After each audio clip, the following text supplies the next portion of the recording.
we stop the game. Shadows, we've been hiding, but not anymore. We going down, we're ready to even the score. From the basement to the big stage, we'll take it all. Unappreciated wrestling fans, it's time to brawl. Locked in, loaded, we break through the walls. The voices that echo when the champion falls. From the passion in our veins to the fire in our eyes, we're united as one, no more living in disguise.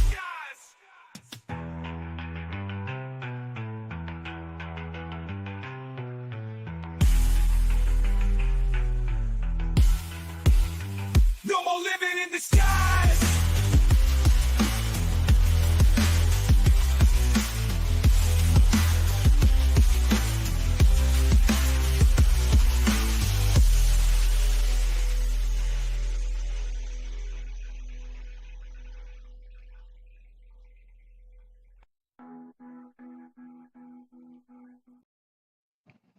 Ladies and gentlemen, boys and girls, aliens and monsters of all ages and space and time, welcome to the podcast for unappreciated wrestling fans, which is usually and always a P.U.W.F. Composure. Now, welcome. Today, I'm with the alumni, the OG, the man that made the mountain, and the mountain is him, Kane the Destroyer. How are you this evening? What's going on, man? I am so happy to be back on the P.U.W.F. channel, representing, man. Of course. And also, a very special guest who is always candid, uncut, probably uncircumcised in certain states, Mr. D-Walk. How are you, sir? I'm good, brother. Ready to fuck up some shit. Ready to fuck up some shit. All right. I'm also especially honored today with my co-host of the Coquito Cabaret, Miss Cardala Mohammed, or the newer project. Evening. Hello. I'm great. How is everybody? Good. What day is you? Next time you get an intro, I'll give you that. I promise you. Now, today in this wonderful episode, we're going to talk about movies, movie nights, and things of that nature. Now, when we're going to do reactions of certain movies, we are going to I'm going to watch it on the TV right here with my girlfriend. You're going to hear it. I'm not going to show it because I learned last time from my first channel, you ain't going to get my ass. So we'll talk about that. But before anything else, let's talk about a classic that me, Mr. Kane the Destroyer, Joe Biancio, wherever you are, we love you, knows, and Mr. D-Walk knows too, but maybe not even my girlfriend knows. And that, Mr. Ladies and Gentlemen, is Spaceballs.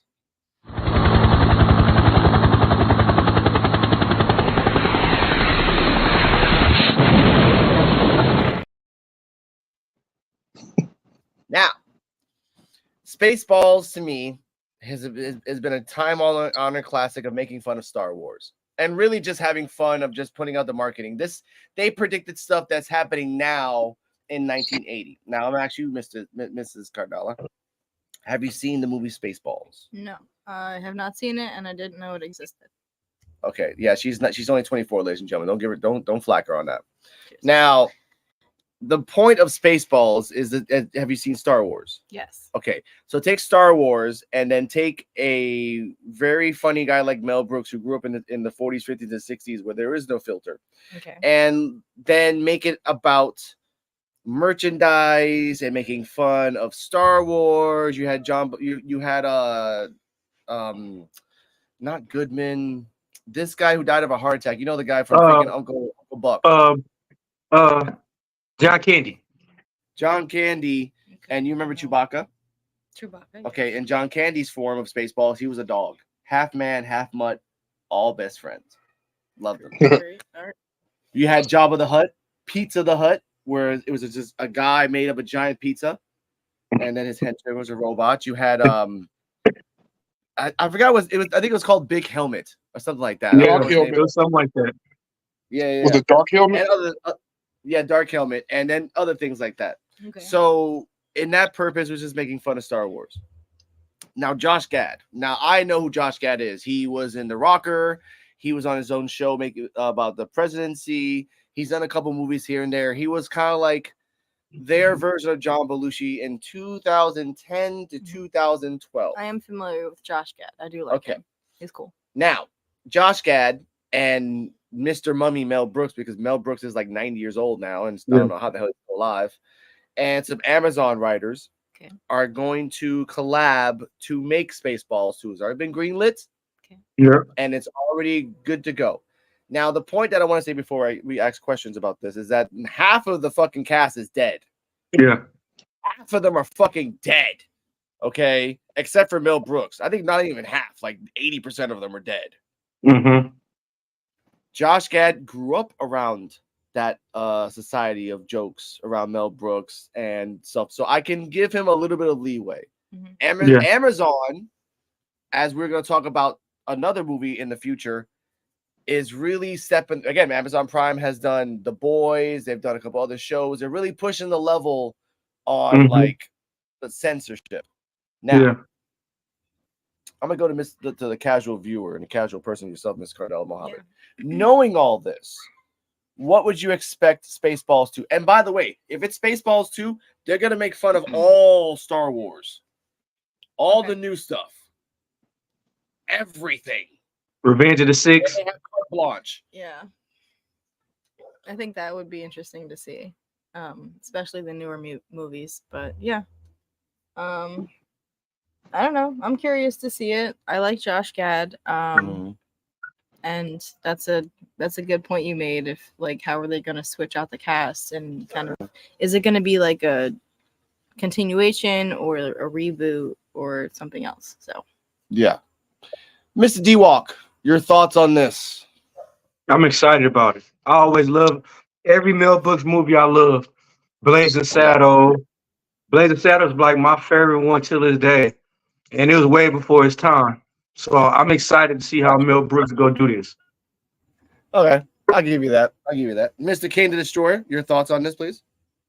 Man, I remember watching that show a long time ago, and it was pretty corny. It was like that corny funny. But I mean, if they decide they want to do another, I think it'll be very, very interesting. And I am up for it all the way. Of course. And again, I enjoy that because, again, it's going to be Amazon Prime. If it was like anybody else, if it was Hulu or Peacock, no. Yeah, I will say Amazon has been pretty, like... Yeah, it should be on Amazon Prime because if you really want to watch it, you will at least download. You will get the Amazon Prime package thing or whatever. Yeah, and I've watched a few of their series and they're pretty good, like Fallout and the League of Their Own. Amazon Prime actually have a good variety of good stuff, man. And I like the idea that this is kind of like a, I don't know, something nostalgic for Josh Gad. So like, it's coming from Place of Love. Yeah. And he's talking to Mel Brooks, the man who invented it. That the guy was just like the godfather of parody, movies.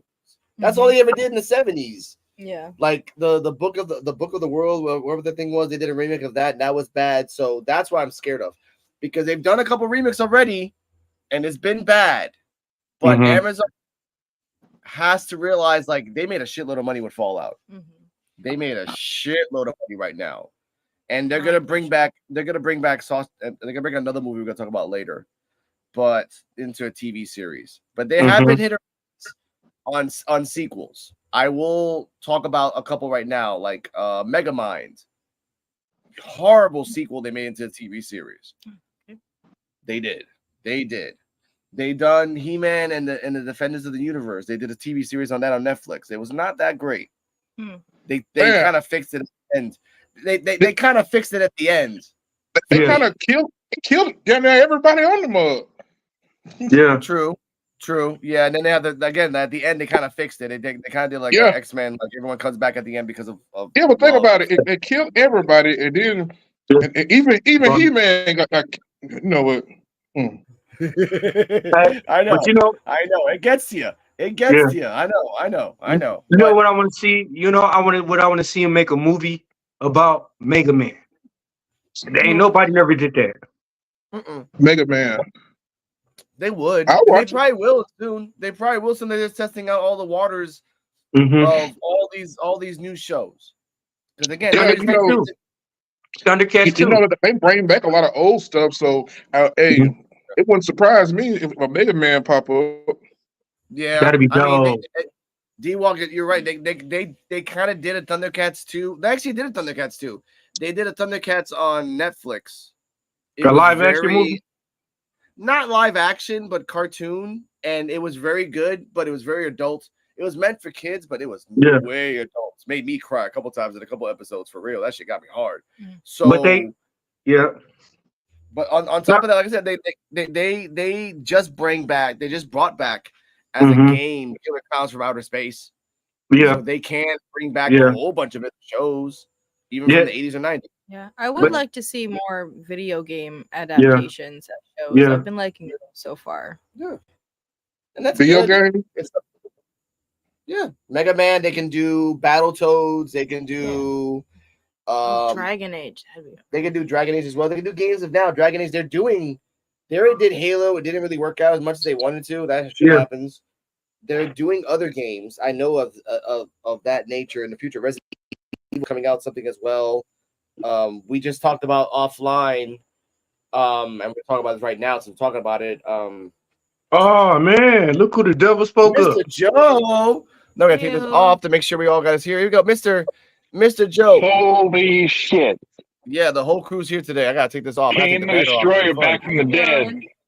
That's right. How are you, Joe? I'm here, baby. There you go. Awesome. No words. We want to see your Alright. pretty face more often, man. Yeah, That's right. yeah. That's right. Bringing sexy back. Now, since you're here, we would like to hear your thoughts on Spaceballs 2 being greenlit by Amazon. Josh Thank Gad God. and Mel Brooks collaborating together, and he's got the green lit for Mel Brooks to like have liberties. What are your thoughts on it? Thank God. It's about time. It's been long overdue. Yeah, it's been 40 years. I mean, Mel Brooks has been wanting to do it for the past 8. That was a long time. Yeah. Yeah. Okay. Okay. But since we were talking about this and we totally forgot about it, who would you want to cast as? Because again, like 80 to 90% of the cast are dead except for Mel Brooks and maybe 1 or 2 people. That's it. Everyone else is dead. John Candy's been dead since the 90s. Everyone else is dead. So there really isn't anybody else except for Mel Brooks. Just cast new people. Hell, you can get Otis to play John Candy's role. Yeah, I think Josh Gad will probably be the next John Candy, Otis. like the son of. Yeah. True. Otis looks just like John Candy. Yeah, And he it's funny. does. He's shorter. He's really shorter than John Candy. How Like, tall was- How tall was John Candy? 6'4", I think. Yeah, John Candy was like the size of my son, 6'4", and just like a big old boy. Yeah. Well, Jack He's, Black my- too he's, short. he's close to my height. Yeah. Jack Black too short there. Okay. Yeah, but I they mean, could but do you movie know, magic with hey, that. but you know, with Hollywood, brother, that they can make little people look big in that mug, man. Yeah. Yeah, True. you're right. True. They make Kevin Hart look tall. Yeah. Mm-hmm. I mean, just think about it. Jason. Okay, Jason, the actual guy that played Jason, he was number 6 foot. Wow. But when you see him, but on the movies, he looked more bigger and more, you know what I mean, more taller and stuff. That's Hollywood, man. Kane Hodder was bigger, I think. Kane Hodder was a beast. The other ones weren't, but Kane Hodder was. He's big, man. He's a big boy. Yeah. He's 6 foot, bro. Yeah. Kane Hodder? Damn. They made it seem like he was like 6'8", 6'9", 6'12". Yeah. I thought he was like 6'4". Hey man, 6 foot, bro. Wow. No. That's fucked I'm up. taller than him. But how they portrayed him and how they got him, he looked like a fucking monster. Yeah. He is big in the chest, though. Yeah. Oh yeah. He's big in the torso area. Yeah, he wide, man. No Diddy. Now I have a question for everybody. now that like I think Joe's the one that told me about this, that there's gonna be. We'll move on in a second. Like there's gonna be a Crystal Lake series coming up soon with the talking about Pamela Voorhees and the life of her. And I just It's rewatched Peacock. Look at that Peacock always I picks that believe. shit up fucking real fucking quick. They're also Um, doing that. They're also doing an It series. okay. I mean, What was that? and they're doing an It series. Oh, But I hope they don't stick That's with the interesting. kids. I hope Yeah. they don't. I hope they actually go back in It's time. Like it's the thing's going 20 back to years the old. beginning, to how Okay. it came to be and stuff like that. It's going to go back to the beginning.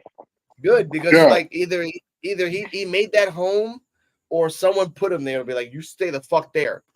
Like you can do that. No, you can do harm over there, but that's it. Like you ain't coming around this part.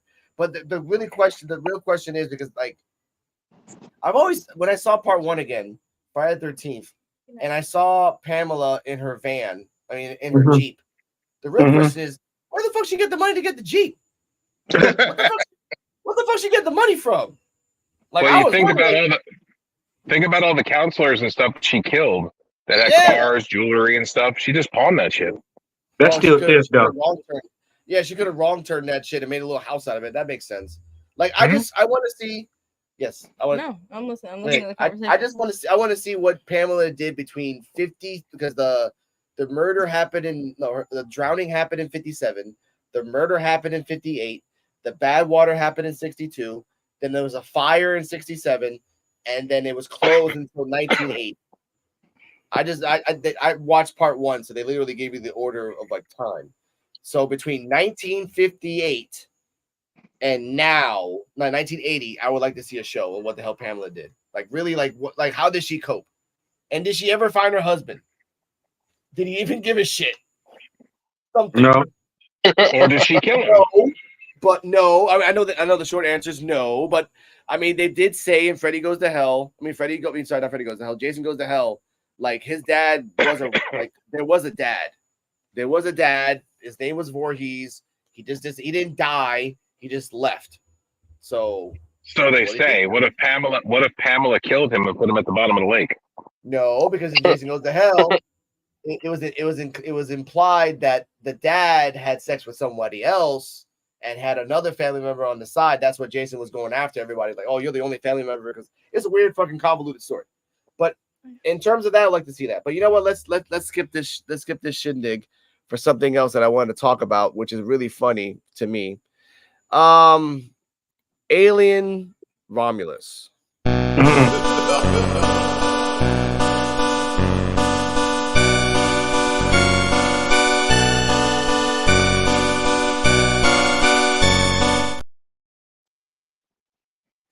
Okay. To give everybody context, Mhm. Alien Romulus is set 100 years before the movie Alien 1. That's just the way it is. We'll put that out there right now. Oh, why is this like no? That's just how it is. Now, me and my girlfriend are gonna watch it over here on the side, and we're gonna have the audio off on mine. Everyone else can talk about it. So, and then after that, we will talk about it here. It's only a minute, and then we can talk Okay. about our theories and everything else. Hey, you do understand it's several trailers that movie, right? I know, but I'm just getting the 3 months one. 1 minute. The teaser trailer. The teaser Which trailer. is 1 minute long. Okay. Yes, because I'm a fucking alien head, so I know about the whole history. So we'll talk about that in a second. Yeah, I'm excited. Let's go. All right, I'm gonna mute mine, ladies and gentlemen. As I press play, we're gonna start it off in 3. You can time it yourself. 3, 2, 1.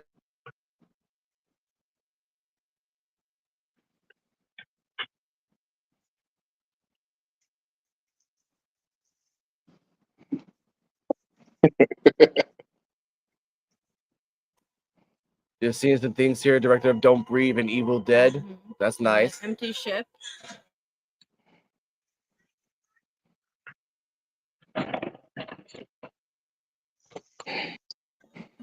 A lot of blood, a lot of screaming, a lot of containment pods, bloody, and Bray Wyatt saying "run." Run. Open the door.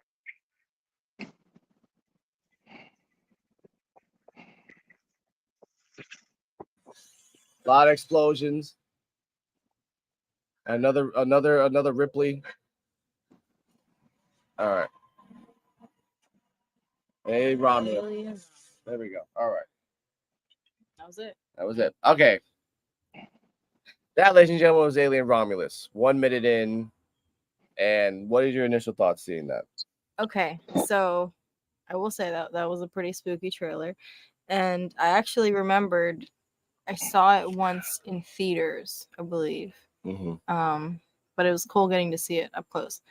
Yeah, I don't know. We had talked a little bit about like the lore behind Alien before, so I'm kind of curious the timeline of everything. So, I think the only person I think all 4 of us kind of know. Raise your hands if you know the Alien lore.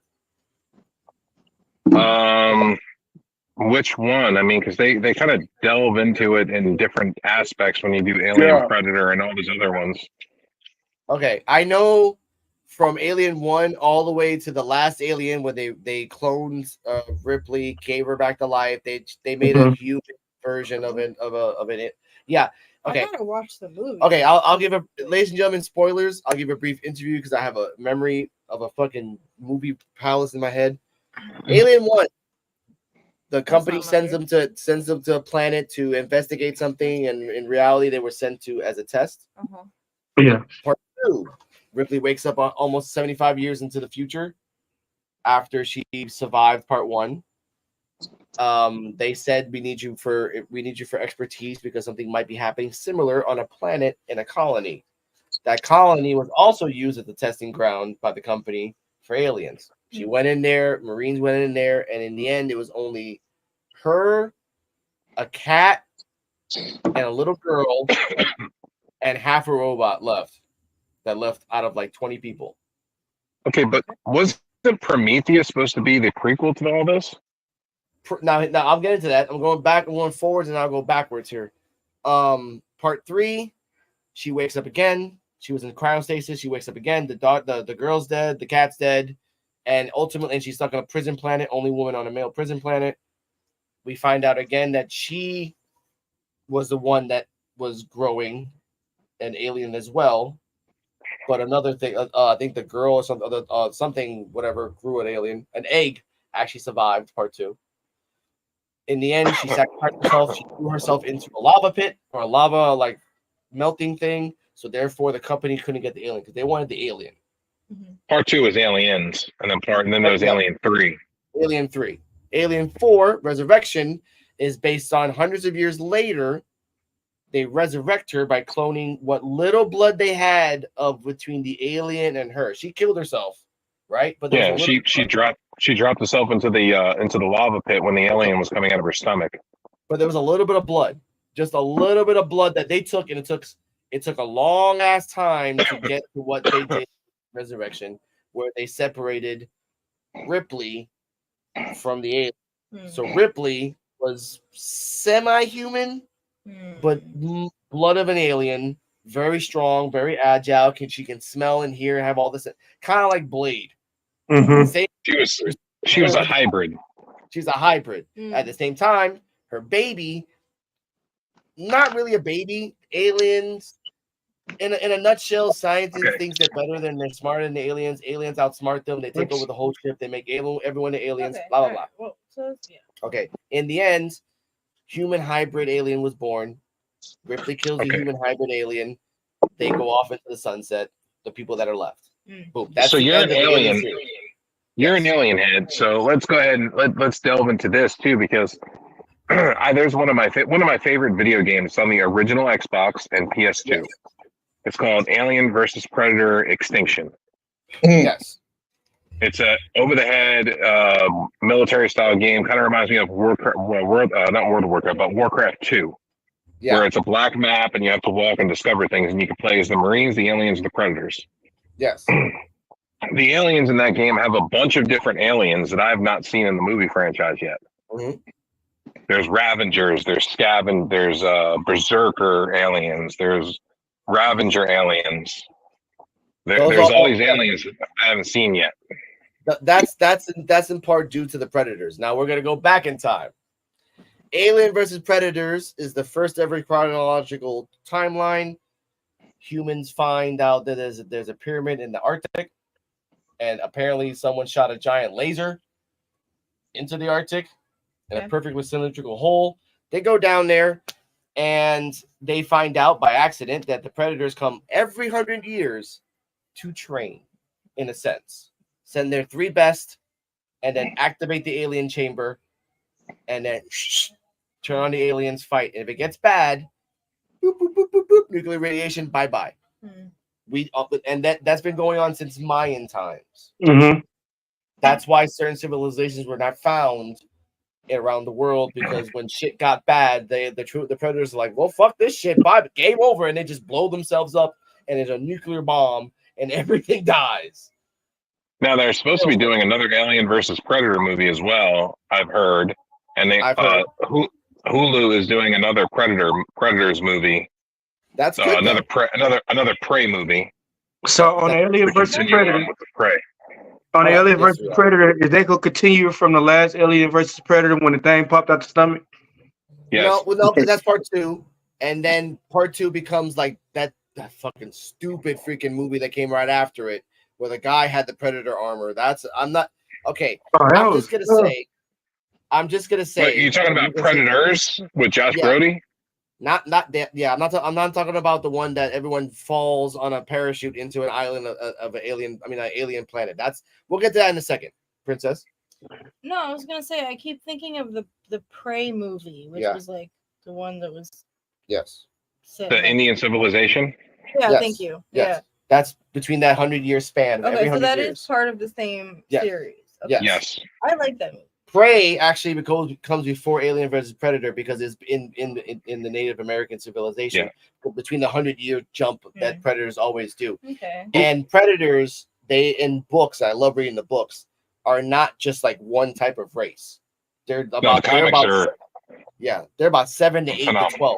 And then their hierarchy. Some are stronger, some are smaller, some are like workers, some are like scavengers. There's all, just like in Aliens, there's different types of predators as well.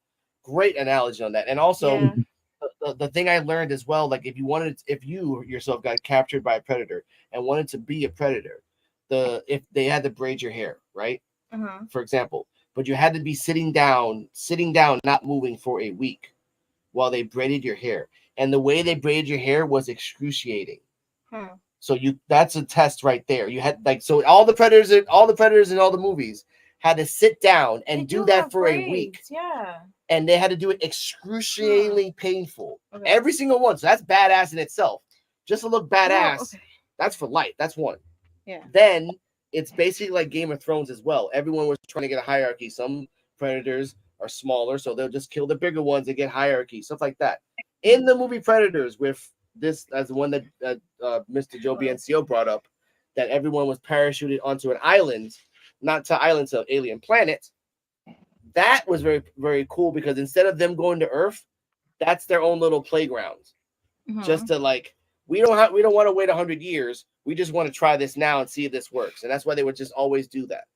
So that's something as well. Yeah. Now, go for it. No, I was going to say, just on a general note, it's kind of crazy, not to get all theological, but just the way that real life myths and not myths, but cultural history and everything ends up being movie lore. And I don't know, just it goes back to the Marvel series Maya and just I don't know, I love when real history and mythology and cultural stories are interwoven with fiction, and it's kind of cool to deep dive and see what's real and what's based off of what. And also the fact that all these different stories from different cultures interconnect in some way, so it's not reasonable to say that they're it's crazy. And we're not even in Prometheus yet. Now we're gonna get into the more the weird ass shit. What I was gonna say was you got Prey 2 that's being in the works right now. It's supposed to be out late this year, early next year. So we're getting a sequel to the Prey movie by Hulu. They already greenlit it. They're working on it. And then another thing that you should talk about that series is how they tied in the gun from the end of Predator 2 in the Prey movie. Oh yeah, my girlfriend doesn't know that.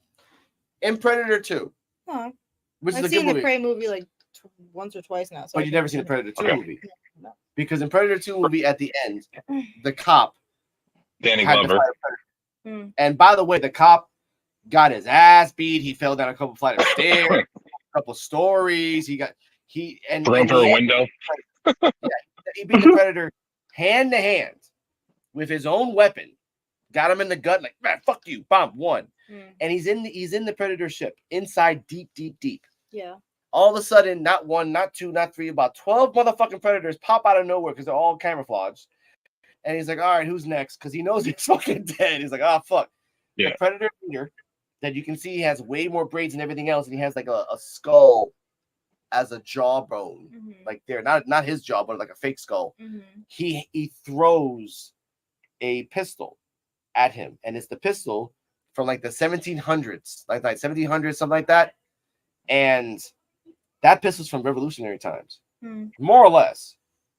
So that tells you right there, the gun from Prey is the same gun that cop is handed as a kind of like a trophy. Like you killed this Predator.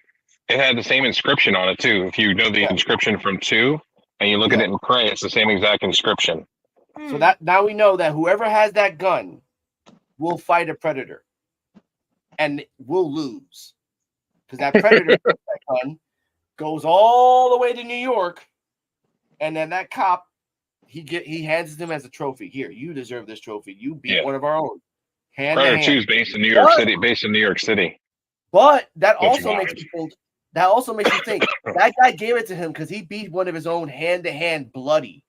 So whoever the hell that gun guy is, he's gonna have to fight that Predator hand-to-hand bloody, and enough for the Predator to say, you know what? Respect. Or it could be like a draw where both of them lose, and the tribe is like, damn,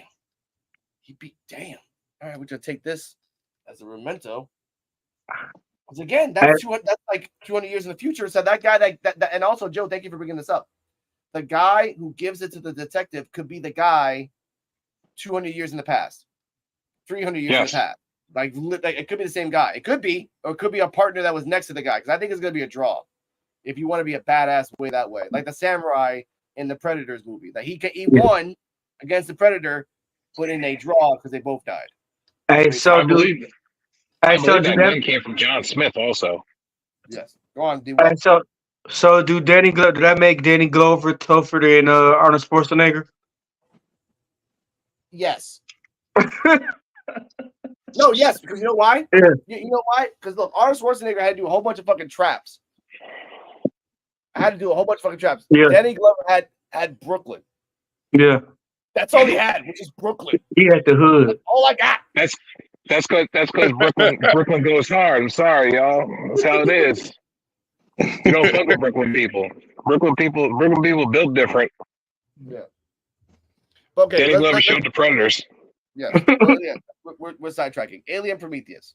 Alien Prometheus is based on the concept that an alien race prequel millions of years back in the, like maybe hundreds of thousands of years back in time, put this virus in him, and then that virus fell into the water, and then made organisms which made us.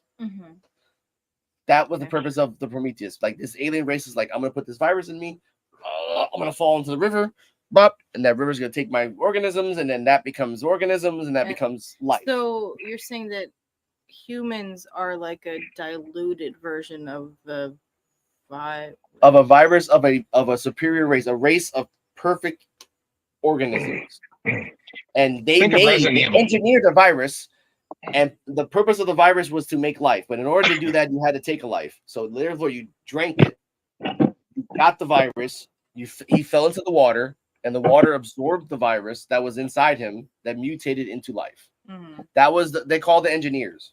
It's called, I think they call the engineers or something like that, the makers. So we go in Prometheus, basically the same company that's in Alien 1, 2, 3, the same fucking company, and the founder is trying to live forever. He makes a robot version of himself. They find the alien mother, the engineer ship.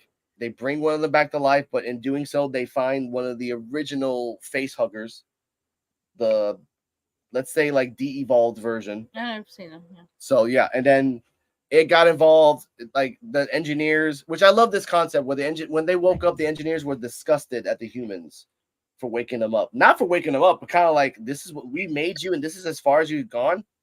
You guys suck. So basically, he betrayed him. Alien jumped into the engineer's body. Then the other movie came out where the new version came out, blah, blah, blah. And the end result, that the company took all this information, took it, and said, this is a really good product. We can figure this out. Now we go to Alien Romulus, where it's 100 years before Ripley goes to her first mission. Mm-hmm. Now, we know that everyone's going to die in this damn ship because none of them are trained to fight a predator. None of them are trained to fight an alien. None of them. Nope. The point I want to see in this movie is, why are they making this 100 years before Ripley? Why? That's the point. Prometheus had a point. That's a good question. Okay, go ahead. I'll get into my idea in a second. Kane, go on now. No, I'm saying like that's a good question, bro. Yeah. Why are they making it that far ahead? I mean, that far behind? Yeah. Hell, I'm trying to figure it out myself. Hell. There has to be something that is going to. It has to be a certain aspect of time for a reason. There has to be a significance to the specific time that they went back. Yeah. Maybe we find out that Ripley was a plant. Yeah, maybe Ripley was around then too. Maybe apparently we missed something. Yeah. Well, go on, Cardella. Okay. Sorry, my cat is biting me. Excuse me. So what I was gonna say is, being a history buff and looking at the names, obviously we know like the myth of Prometheus, and all that, whatever, and humankind, etc., etc. You got Romulus now. Yeah, and Romulus is one of the brothers that, like in mythology, that created Rome, I believe, something like that. Mm-hmm. If I'm remembering that correctly. So like maybe it's like the start of the empire in some kind of way. I don't know. Like that's what you think, but then if you think about it this way, like when Ripley was in one, the company was just sending out people to test out these things because they just like, there's an alien ship there that we knew about for hundreds of years ago from another thing, and we are just seeing if this works, because they didn't really know it won until Ripley came back and they're like, damn, there's an alien thing, they can make things, let's try to do it on a colony in part 2. And they did that in the colony in part 2. So I'm looking at it like maybe in Romulus. And by the way, the director said this is a metaphorical prequel. This is not like, this is bullshit. You know he's gonna say that, but he has to say that anyway. Like it's not aligned with the story. Yeah, this is bullshit. You make a fucking thing called, this is not, ladies and gentlemen, Halloween 3. That has nothing to do with Halloween. We're not doing that shit again. I fucking went deep into this, and it actually is connected. Okay, any deep motherfuckers can understand that reference. Okay, I think Joe's right. I think this is just like someone saved somebody that might be like the grandfather or like the great grandmother of Ripley. Like if you don't save this person, Ripley doesn't be born, is never born, and none of this happens. So I think we're probably gonna get a connection to Ripley, maybe, or we could have a time traveling aspect to it too, because they are in space in the future. No, they're in the past. They're in the past, not in the future. They're 100 years before Ripley, not after. Right. But think about this. There could be a time traveling aspect because this company works on all kinds of things. There could be a time traveling aspect where Ripley goes back in time, or one of the relatives go back in time and like, look, if you don't make it out of here and you don't survive, then we're all doomed. That could be something awesome. Because again, Ripley can find a way to go back in time, or like the survivor of Ripley or the relative of Ripley saying, hey, I came back here to make sure you survived. Or kind of like and this is another deep cut, a Resident Evil 2 reference where a shadowy figure throws you a rocket launcher out of nowhere, and you just need that at the right time. And at that right time, you won because that shadowy figure was meant to be there. I'm thinking that'll be good. Yeah, and my question is like, how much do we know about Ripley's background and her family? No, we don't. Like, nothing. Where she comes from, nothing. All we know is that between 1 and 2, she had a daughter, and by the time she got out from cryostasis in 2, her daughter just died at 75. like a few months before that. And she's like, all right, well, fuck, that sucks. She didn't give a shit about her husband. She never talked about the fucking husband at all. So, you know, so too bad, so sad on that shit. Yeah. But final thoughts on Alien Romulus. Where do you think is going to go before we go on to the next discussion? I just want to know hope they don't fuck it up. I want to know if they go shoot, if they go have muskets in this movie.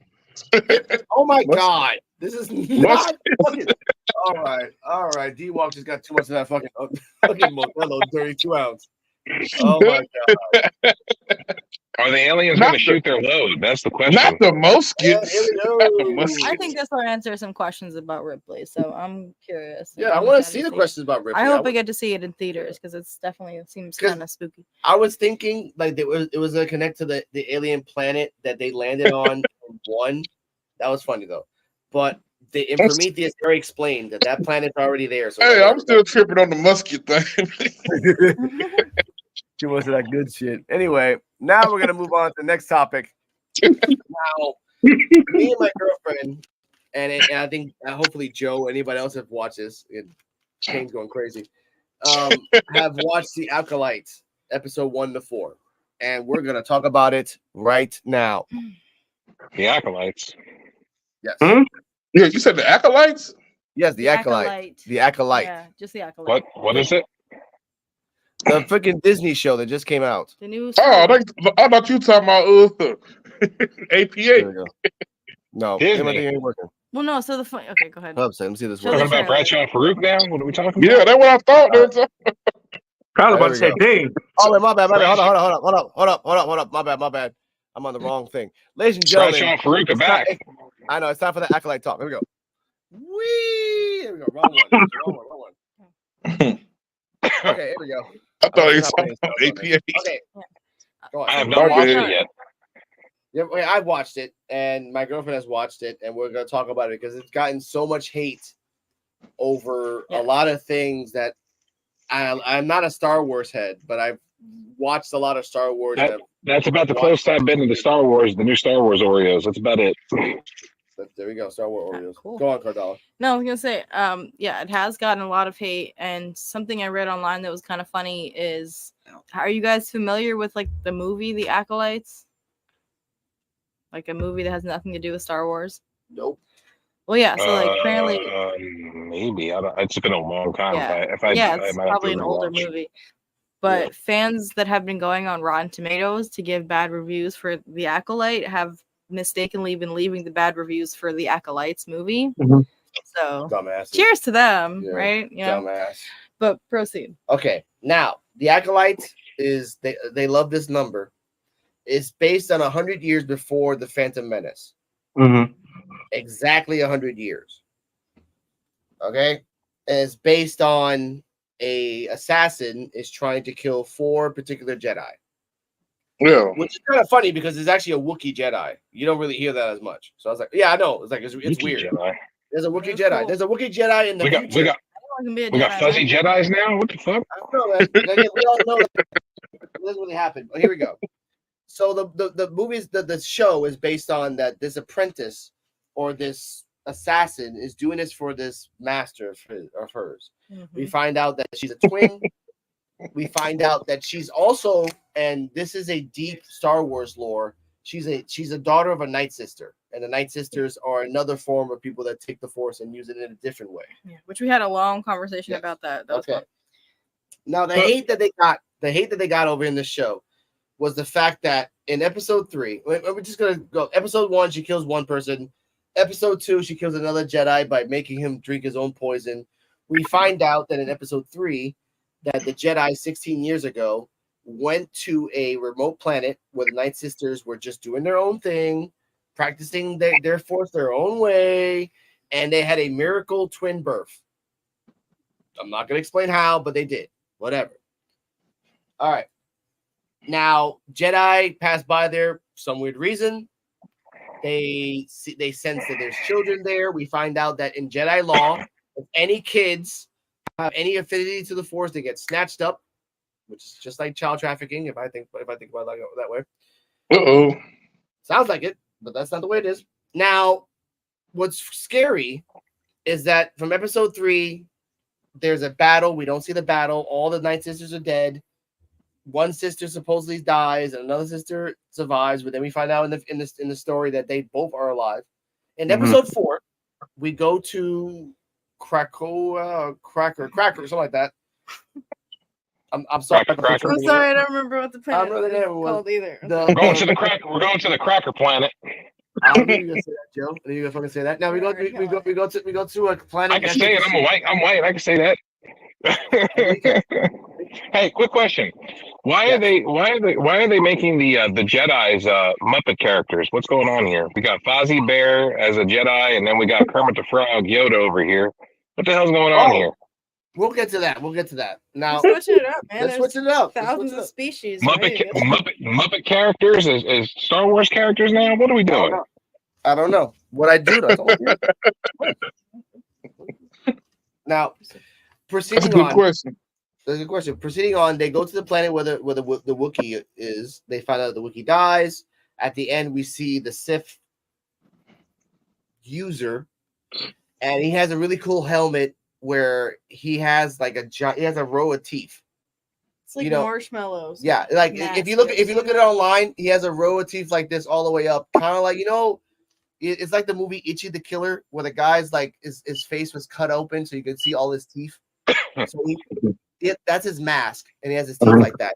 He floats down from the back, and then the Jedi's like, "Oh, stop!" And then he does a nice little like push of air, which pushes everything away, and then that's the end of the movie. That's the end of the show. Mm-hmm. Yeah. Now, go on. Oh yeah, I know what you were gonna say, but yes. To give some context, we've got Osha and May, these two twins that Osha is like kind of on the good side, and she gets mistakenly accused at first, and the Jedi are kind of tense around her, and May is just this misunderstood assassin that they're trying to hunt her down and like convert her back to the good side. And it is kind of like effed up that they left her on that planet and never bothered to check if she was there. Yeah, for real. Like you couldn't turn her back around and like no, nothing. That was sketchy. Now, the things that bothered me about this, was this before the bounty hunters? No, 100 years. The Trade Federation are just starting to not like the Jedi. 100 So there was years. there was no Mandalorians or any of that? No, they're still Mandalorians. They're just being like doing their own thing. Like they're just being really isolated with their story with this. Like there is a Jedi Council, there is a Coruscant, there is everything else, but there is apparently no Sith anywhere. Nowhere. Even in 100 years. Now you and Joe, you know this like I do. We played Knights of the Old Republic, and we know that Revan was the badass, and after that, there hasn't been a lot of Jedi fights until like maybe 500 years later. There was the Old Republic game that was on the PC. That was like 1,000 years later. But then after that, there's no story of Star Wars because no one's wrote it yet. Whatever. But what bothers me about this is that this master has told her assassin in the show, you have to kill all 4 Jedi without using any weapons. At all. That's the part that kind of like pisses me off. I'm like, okay, cool. That's a weird little apprentice thing, but kind of pisses me off. And at the same time, I don't know if this is connected to Palpatine.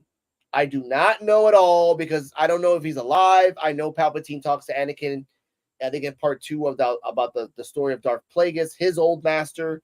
Well, but I don't know if Darth Plagueis is alive in this time. I don't know if Palpatine we know that Sith there's a rule of 2. There's always a rule of 2. Vader broke that rule with the Inquisitors. But there's always a rule of 2. There's also something else that we were going to talk about. In the show, there's this weird the guy from The Good Place, Jason Mendoza. I don't know what his name is in the show, but I just called him Jason Mendoza. So Jason Mendoza is in the show, and we believe that he actually is the Sith because he always pops up and knows everything. Yeah. Go on. No, we had that realization kind of right when they wanted us to, like in this episode of like he's just kind of suspiciously like inconspicuous. Like we don't know where he came from, we don't know who he is, but he seems to know a lot, and like he's very like he had already tracked out this mysterious planet that the the Wookiee was on, and yeah, so she finally May like, which I do like that it wasn't that slow of a progression. Like we're only on episode 4, and May was immediately like, yeah, no, my sister's alive. Like fuck you, I'm out. And traps him, runs away, and then conveniently like everything works out to where it's like it had to be him. Like he knew exactly what the Wookiee was, and Wookiee's like, I'm hiding in the giant planet of trees on purpose, so you can't find me. No one can find him except for that weird mole character guy that was in the. Either way, I want to give this show a shot because honestly, a lot of people are shitting on it because of the directors. I think it's like the same directors who did the last 3 Star Wars movies, which to my account sucked ass. Yeah. What are your thoughts though? I'm curious to hear what you guys have to think before we go further. Yeah, we got another 6-pack. Right back. Okay. Not all at once. Hello, guys. Where Alan go? The Alan had to go pee. I was watching a trailer for the new Freddy. He had to go pee. No, he's going to get another 6-pack. But we wanted to hear what you guys had to think, so we weren't stealing the floor. I ain't going. Hey, I'm on them motherfucking Coronas, man. I'm on the Coronas. What do you mean? Yeah. Who's got that Heineken? Heineken's good. Yeah. I get 6-pack for $5. I'm on Coronas. Coronas ain't bad. Yeah. Okay. We're gonna skip this. Go on something else. Go with something else because let's have some fun. Acolytes doesn't sound too. It doesn't sound like a bad show. Yeah. And it sounds interesting. I mean, I'd be down to try it. I mean, I'm not a huge Star Wars person. You haven't seen it? No, only us. No. Oh, well, okay. We just told you the entire plot, but watch it though. Hey, that's me. I'm not a huge Star Wars person as well, man. Yeah. Well, I will say like I'm kind of a casual Star Wars fan, but I've seen all the movies and like some of the shows. And I will say I like this. I think it's like it's refreshing / like a little bit you know, Hollywood woke. So it's like but I don't know. I like Amanda, I'm familiar with her. I know she's kind of like I know she's queer herself, and I know there's like queer characters in the show. So I think that's cool. And yeah, I'm kind of curious to see it develop. I like the fact that, like I said, we had a long conversation about like the Night Sisters and them viewing the Force as the thread, and how like having a different perspective of that, and how like it might be different names for it, but it's the same thing, and like how they're utilizing it. So it was cool to see that. It's different. It's something different. Yeah, I want to see like something different.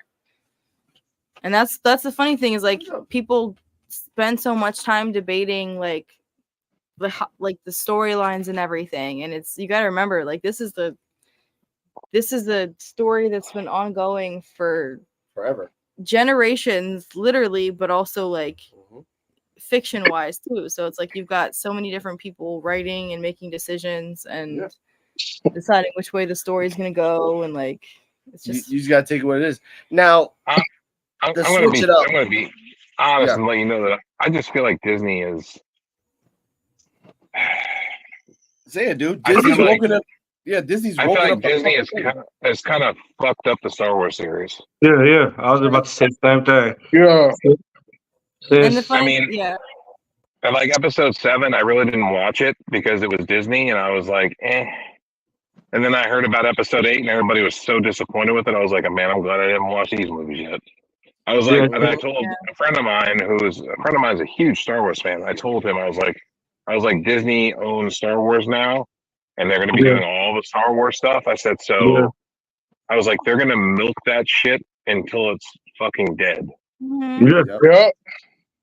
Look, they did the Marvel, same thing. Yeah. But we do have Deadpool and Wolverine coming out, and they have confirmed that after that movie, they're going to reset the universe and start anew. Really? They've learned their lesson, and like they're not going to bring She-Hulk Part 2 either. So like they buried that. No, She-Hulk does not deserve to come back. That was they are redoing X-Men. They are going to redo the Fantastic Four. Okay. Hey, They're redoing the whole seen universe. the X-Men cartoon? The Yeah. 97? Yeah. Oh man, that's crazy. Let's The talk about X-Men that. Let's 97. go, man. Just X-Men 97 is fantastic. Yeah, Yeah. I will say, like, my thing with Disney is that, like, and I'm like, I don't know, I'm on the side of I want to see more representation and diversity, different stories and everything. But Disney and Hollywood in general has a way of towing the line to where it's like they're giving their like version of Yeah. it just enough, but like in pushing, like they're not pushing the boundaries. They're just towing the line, and it just comes out boring. Mhm. Yes. So it's like Yes. I want them to actually like get some push the boundaries, you know, like I really like What If series and like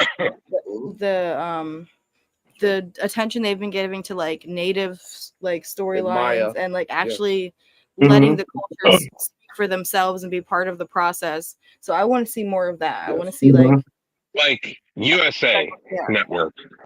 Let's go to USA Network. USA Network. They brought USA Network. They brought back Chucky and made it into a TV series. Yeah. They didn't hold back shit. They put balls to the wall with that show.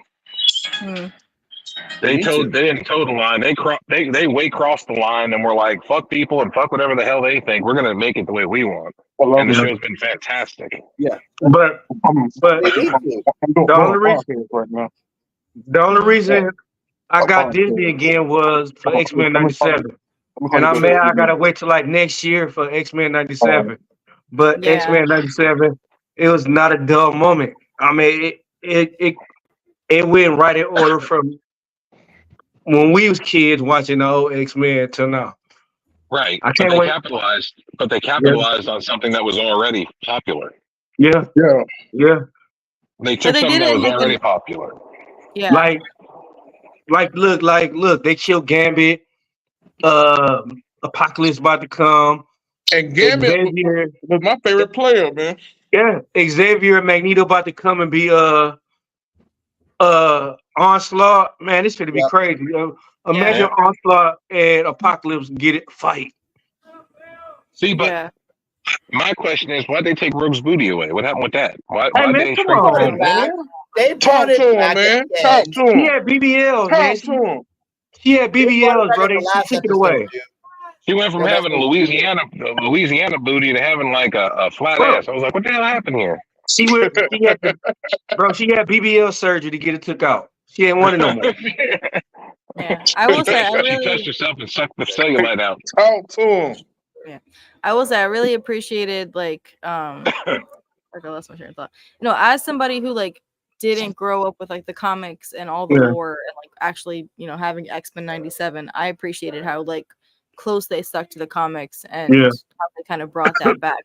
Because like I grew up with the, you know, just the Sony X-Men movies and I wasn't that impressed with them. Like I liked the X-Men stories, but I wasn't impressed with what I got in the movies. I like the cast. I feel that. I like the cast in the X-Men movies, but I didn't like the story. Yeah. Yeah. That's fair. Like I liked who they cast. I like who they cast as parts. Like I liked who they cast as Rogue. I liked who they cast as Wolverine. I liked who they cast as Professor X and Beast. I liked all those people. Gambit, how they did Gambit. Yeah. Man. Even Sabretooth. That's my dude, man. Gambit, that's my dude. True. But now in the comic books, if you remember, he's the one that killed Professor X. Yeah. Man, what? True. But like I said, like now that X-Men kind of learned their lesson, like we made money off X-Men 97. We fired the executive director Bo DeMaio, but no matter what, he wrote season 1 and season 2. So no matter what, we're gonna get a great season 2. Why did he get fired? We don't know, and he can't even say anything because of a fucking NDA. Okay. But we do know that season 2 has already been written and is already being produced right now. So we're gonna get a great season 2. We don't know about season 4 or 5.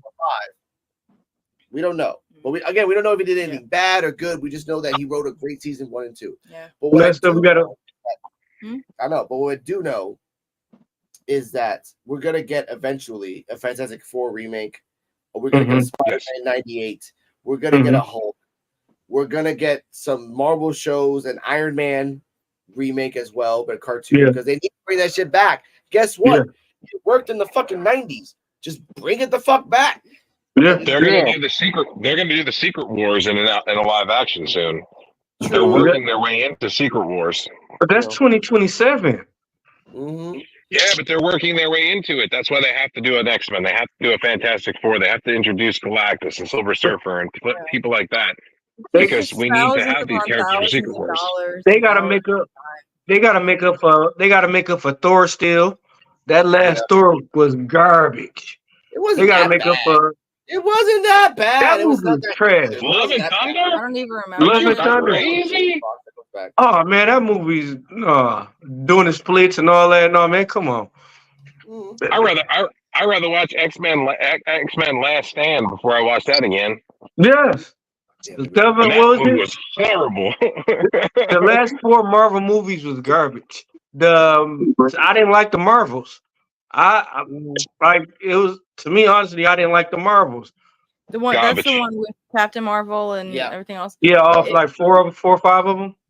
Yeah, it was cute. I would like. I will say like it was definitely like, you know, kind of I don't know TV show-ish. Like it was based heavily on the TV show.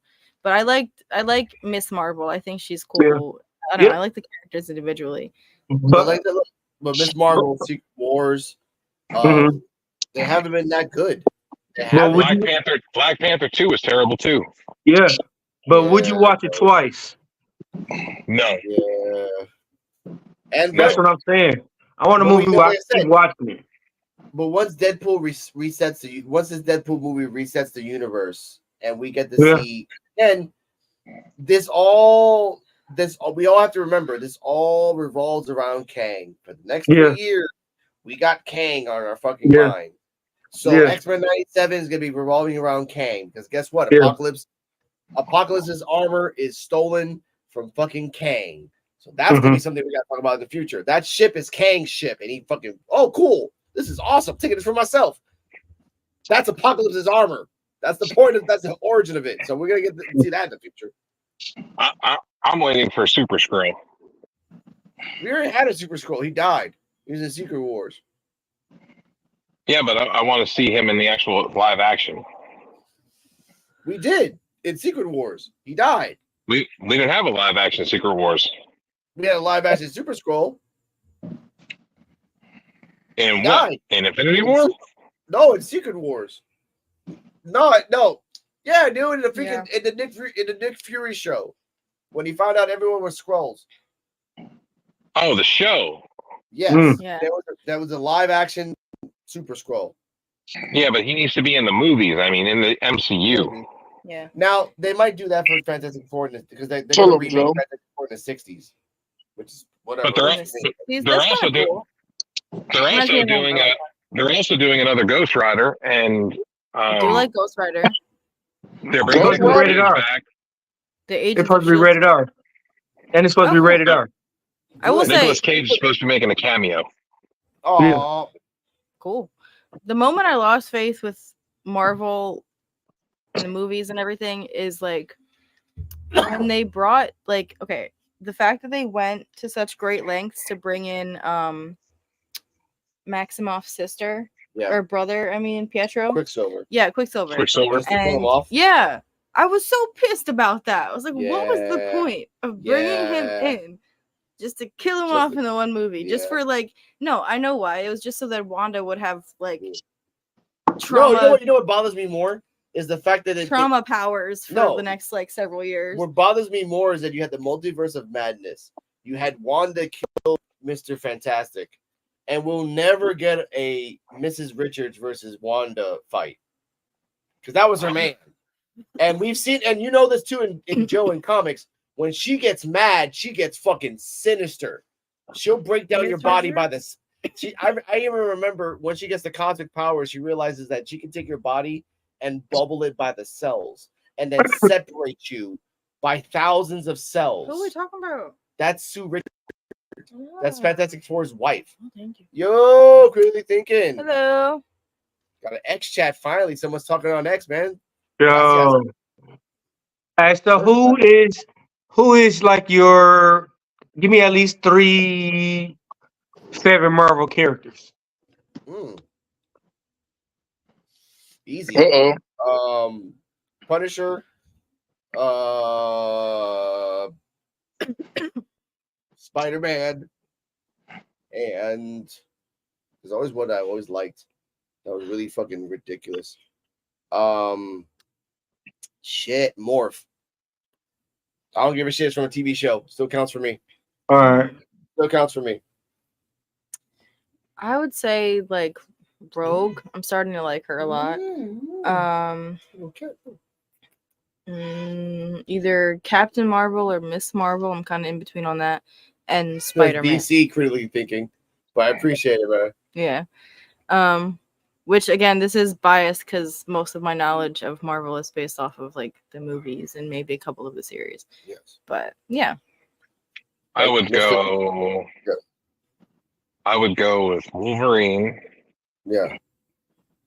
Punisher. And Ghost Rider. Yeah. Good choice. I would say, I would say like honorable mention Ghost Rider because again, if you want to go back to Fantastic Four, Wolverine, Deadpool, and Iron Man, easy day. Okay. For me, Ghost Rider honorable mention because he bring down Galactus with a penance there, and then drove off like a G. Like my job is done. Deuces, dude. Yeah. Like that was in a cartoon show. That wasn't even in the comic. They're like honorable mention is Jean Grey too. Deuces. He's badass. You know, Mr. Crane. What are your 3? Man, hey. Yeah, think about it, man. All right, go there. I'm gonna hit you with an old school name first. What? All right. I'm gonna hit you with Century. Okay, I don't know that one. Wolverine. Superman for Marvel was he's psychotic. Yeah, and he like can be beat. I mean, he could be beat. He could be stalemated, but he could be Yeah. not beat, but he could be stalemated. Let's say like But that. not killed. Not Not no. killed. No, not And killed. your He can have a piece of blood and still like yeah. So Century, Wolverine, and damn, that's a tough one right there. That's a tough one, man. It's a tough one. I gotta go with Gambit. All right, Gambit's good. All right. Good choice. And I there's different types of Gambit. There's Gambit. There's like Louisiana Thief Gambit. There's Gambit the Sun Eater. Yeah. It's just like when Gambit realizes Omega powers. He's full. He's touch the earth. He can just put his hand on the earth, and then the whole earth can just turn on fire. Yeah. Because he just supercharged the earth and then blew it up. Not blow up the earth, just blow up everything around the earth. And like if he wanted to. Yeah. Hell, at one point when he was deaf by Apocalypse, he told Apocalypse to his face, "That's a shiny, nice little armor you got there. I wonder if I touch it and you blow up." And it's proven it's still an item. If it's an item, you are gonna fucking die. Yeah. Yeah. And the comic book, he the most powerful mutant. One of these. Came to the One shore. of these. If you want to go down, What are your if you wanna 3? go down the Omega path, that's a lot of Yeah. kids in that fucking basket. Gambit is Omega level. Yeah, he is. So is Iceman. So is Magneto. So is Jubilee at a certain point of her life when she gets older. Because again, I didn't know about this, but So Ken, what's your 3, bro? no, but Jubilee's powers are based on atoms. Every time she shoots, Hey, I'm a those are little big atoms that Gambit explode. fan, bro. Exactly. I'm a very big Gambit fan. I've been a Gambit fan for years. Aw. So I don't see too, nobody Billy. else. Yeah, man. you too. Thanks for hanging out with us. Appreciate it. Come back every Thank you, Saturday. critical when we can. thinking. Thank you, of course. Have a great night. Again, the Gambit fans are like there's a very even Rogue. Rogue is at Yeah. Omega level, but only Yeah. later on in the comics when they unlock her powers. Yeah. And then her secondary power is that every person that she touched, if she remembered them, she can recall them. Mm-hmm. So if she remembered fighting the Hulk, without the Hulk being there, she got the Hulk powers. Mm-hmm. That's like the forward powers and the fin powers. That's a cool little add-on to her power. So King, you said Gambit, right? Yeah. yeah. That's one. How about 2 more? Yeah. Come on. All right. That's what. Yeah. That's why I picked Rogue, because like the X-Men 97 series like showed me a different side of her that I hadn't seen before, and her That powers. could Her, kick ass. yeah, and her So powers are like it can be really it can cool. be and, yeah, anybody. she kicks ass. Yeah. Yep. No, Anybody in anybody the in Marvel Marvel. universe. Any She doesn't Marvel. take no shit. You know what's even funnier? They showed her and reminded her that she has Captain I Marvel like powers. Gambit. Yeah. Yeah. I like Gambit's Storm. Cool. Storm. nice. Oh yeah, I loved her story too. Storm. Okay. Okay. Nice. Hey, don't get it Yeah, twisted. That Storm is powerful as hell. Yeah. Storm's scary. Yeah. Storm is scary. powerful, bro. Yeah. Mhm. Storm is Hey. scary. Storm is frightening because Storm can do some shit that could kill her and kill everybody else. Yes, exactly. And I like her. And I'm gonna get one more. Get one more, man. Another character. Who else? We have a lot of the X-Men. It's kind of hard for me to choose, bro. There's so many good ones. Yeah, There's a it's lot, kind of hard for me to Yeah. choose because I've been following these characters forever, Yeah. and that's why it makes it so hard to choose because I Hawkeye. see. Sorry. That's a bet. Bishop hard too. Bishop is a Omega level. Yeah, Bishop is good. You know what I'm saying? But I Cable? mean, Cable Cable as is too. well. You can again. There's a long list of people that were in the Yeah. X-Men. Like, you want to go down yes, that man, path, dude. it's crazy because You got Yeah. man, these Iceman, you got motherfuckers. Angel, Cyclops. You Yeah. have Beast. Ego, the Living Planet. That's not. He was not an X-Men guy. But What about, yeah, you wanna go down, yeah. No, we said Marvel though. We said Marvel. Oh, you said Marvel. What- Yeah, you said What Hawkeye. about Havoc? What about Havoc? Cyclops' brother. That's true. I That's don't know true. that one. Don't he get killed? I don't know. No, I don't think so. What? I could have How did he sworn kill? he got killed. No, Who? I don't think so. Havoc, Cyclops' Havoc. brother, did he get killed? No, he's alive, bro. He's in X-Force. He's chilling. Hmm. We saw all three of his brothers. Hmm. One's in space, hanging out with that bird lady. One's in X-Force, and one is Scott. And then there's the fourth one. We That don't was in talk about X-Men the fourth one. 97. Yeah. Yeah. Yeah. Like, I think the people have been speculating that that's going to be season 2. That Scott's going to meet his brother, and then Scott's going to meet his other brother, and then Scott's going to meet his other brother. The fourth one that no one likes to talk about in comics. You want another You bad think we'll dude? see- Yes. Nightcrawler. True. Nightcrawler. True. Hey, so, Yeah. all right, so how strong is Morph? Like, when he turn into people, do he have that necessarily strength and vulnerability? No. Like when he for turned into the example, Hulk? No, he turned into the Hulk, but he doesn't have the power of the Hulk. He just turned into the Hulk and has like this. That's why Gene kind of threw him around. He turned into Colossus and had the same structure as Colossus. Uh-huh. He turned into Juggernaut and he had the same like weight as Juggernaut when he got his ass. So he a thrown. distraction, basically. Yeah. He has like when he turned Lady Deathstrike, he had the same, not the same adamantium as Lady Deathstrike in her fingers, but the same structure of like being sharp. Yeah. Like Morph is a upgraded version of Mystique. Mystique can copy Wolverine, right? But if someone flashed it at her claws, they would break. But if they did it to Morph's claws wouldn't effectively break. They would kind of like really scratch up and maybe chip, but they wouldn't break. That's how strong Morph is. They kind of overpowered him in the TV show. They didn't really think about it. They didn't really think that through. They did But it. Morph actually deserved it, and then I like how he got two different forms. I like how he still got his old form when he like in public and everything, but like when he switched up. But I like because that last Morph they had was garbage to me. It's trash. Yeah, He was like a punk. He was You also got Sauron. Yeah, there's no way Morph like even the old X-Men when Morph got killed and motherfucking Sinister took him in. There is no way that none of them supposed to got his ass with his morphing abilities. Yeah. But we have to give a shout out to Mr. Sinister showing off more of his powers. We have to give a shout out to Cable showing off his powers. Yeah. R.I.P. to Madeline Pryor. R.I.P. to. Now, I don't think Angel died. I don't think. So Archangel Really? is still He Archangel's a did. badass. Yeah. but so Not many Yeah. Angel, potential. Archangel. Yeah. Yes. Because Archangel Okay. was part of the Four Horsemen of the Apocalypse. Yeah. I can't wait to see how Gambit gonna come back. How Apocalypse gonna bring Gambit back. That's gonna be dope. That's- I was mad when they killed Gambit.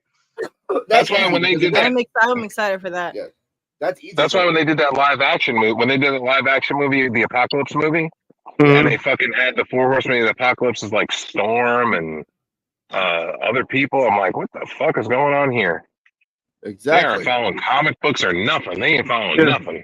So you remember on the last episode of X-Men '97 when Apocalypse picked the he picked the card out the sand and it was Gambit card? Yeah. Yeah. I didn't get that far. I'm still That's watching. Yeah.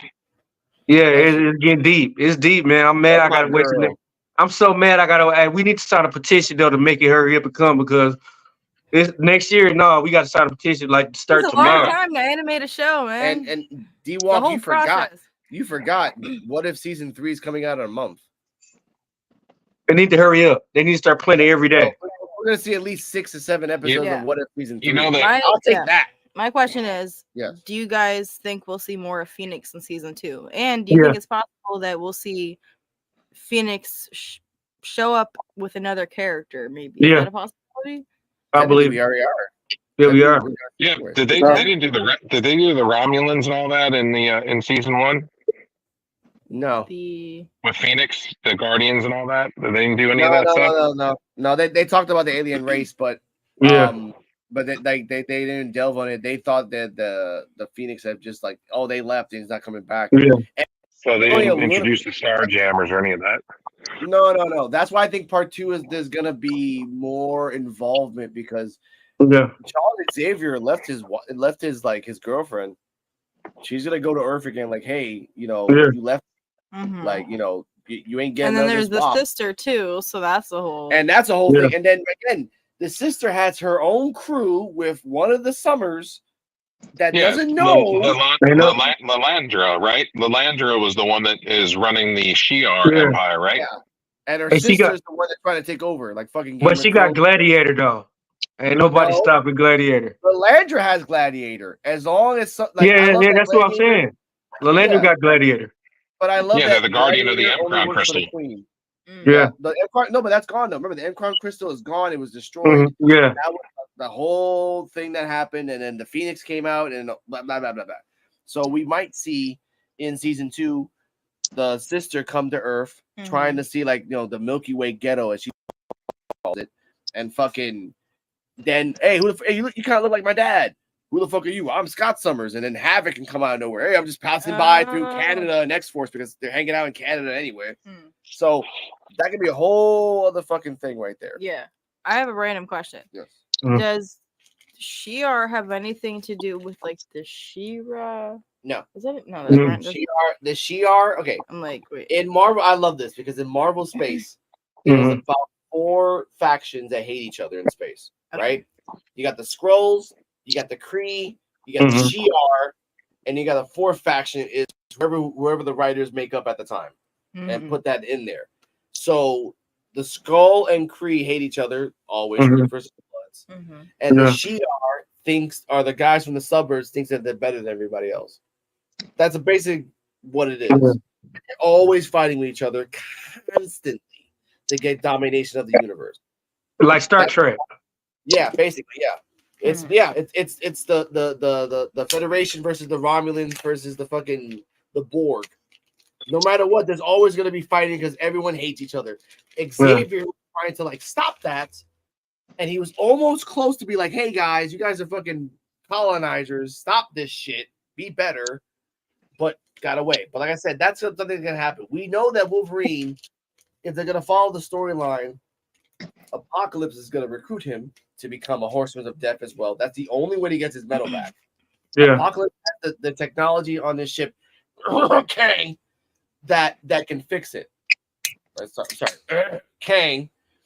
Yes. Because that's why I think it's all going to tie together. There is a Kang in the Marvel in the X-Men universe. I know there is. If there's a Captain America and an Iron Man and there is a Kang.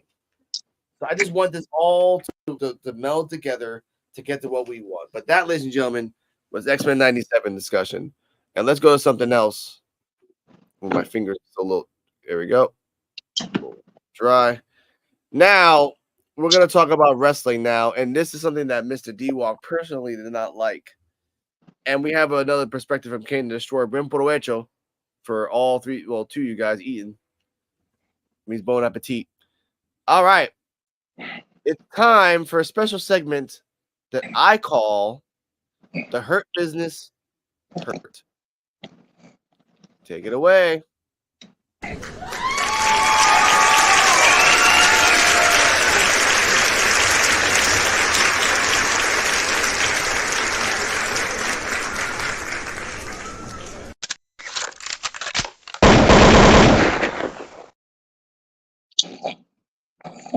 Blasphemy. I'm calling the NAACP. Okay. Do you want to start with this, D-Walk? Because you got mad, so take it away. No, I don't want to.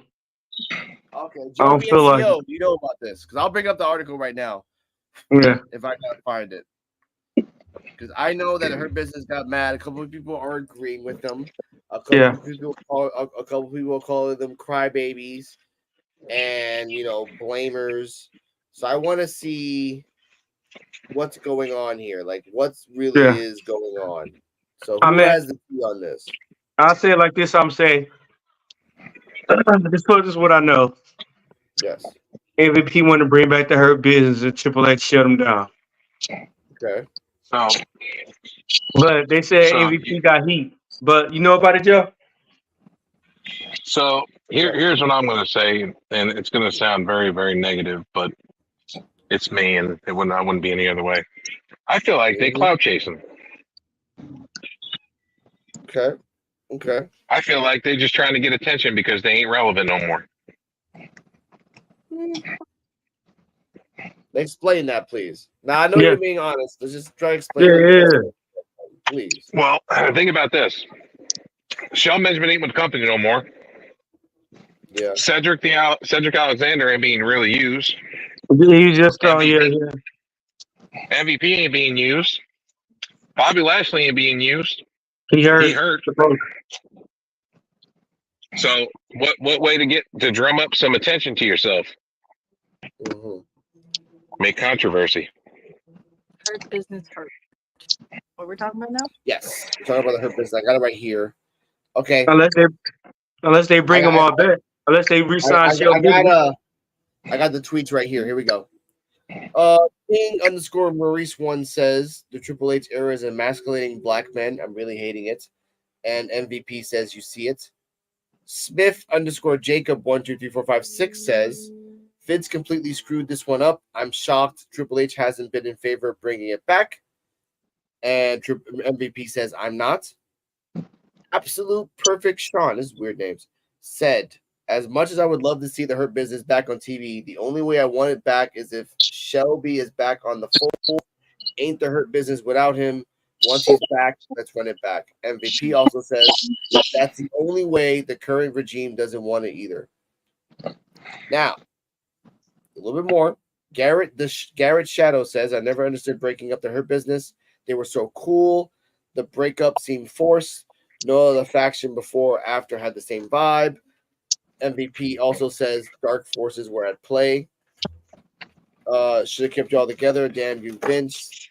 Triple H had the power to fix it. He chose not to. Go figure.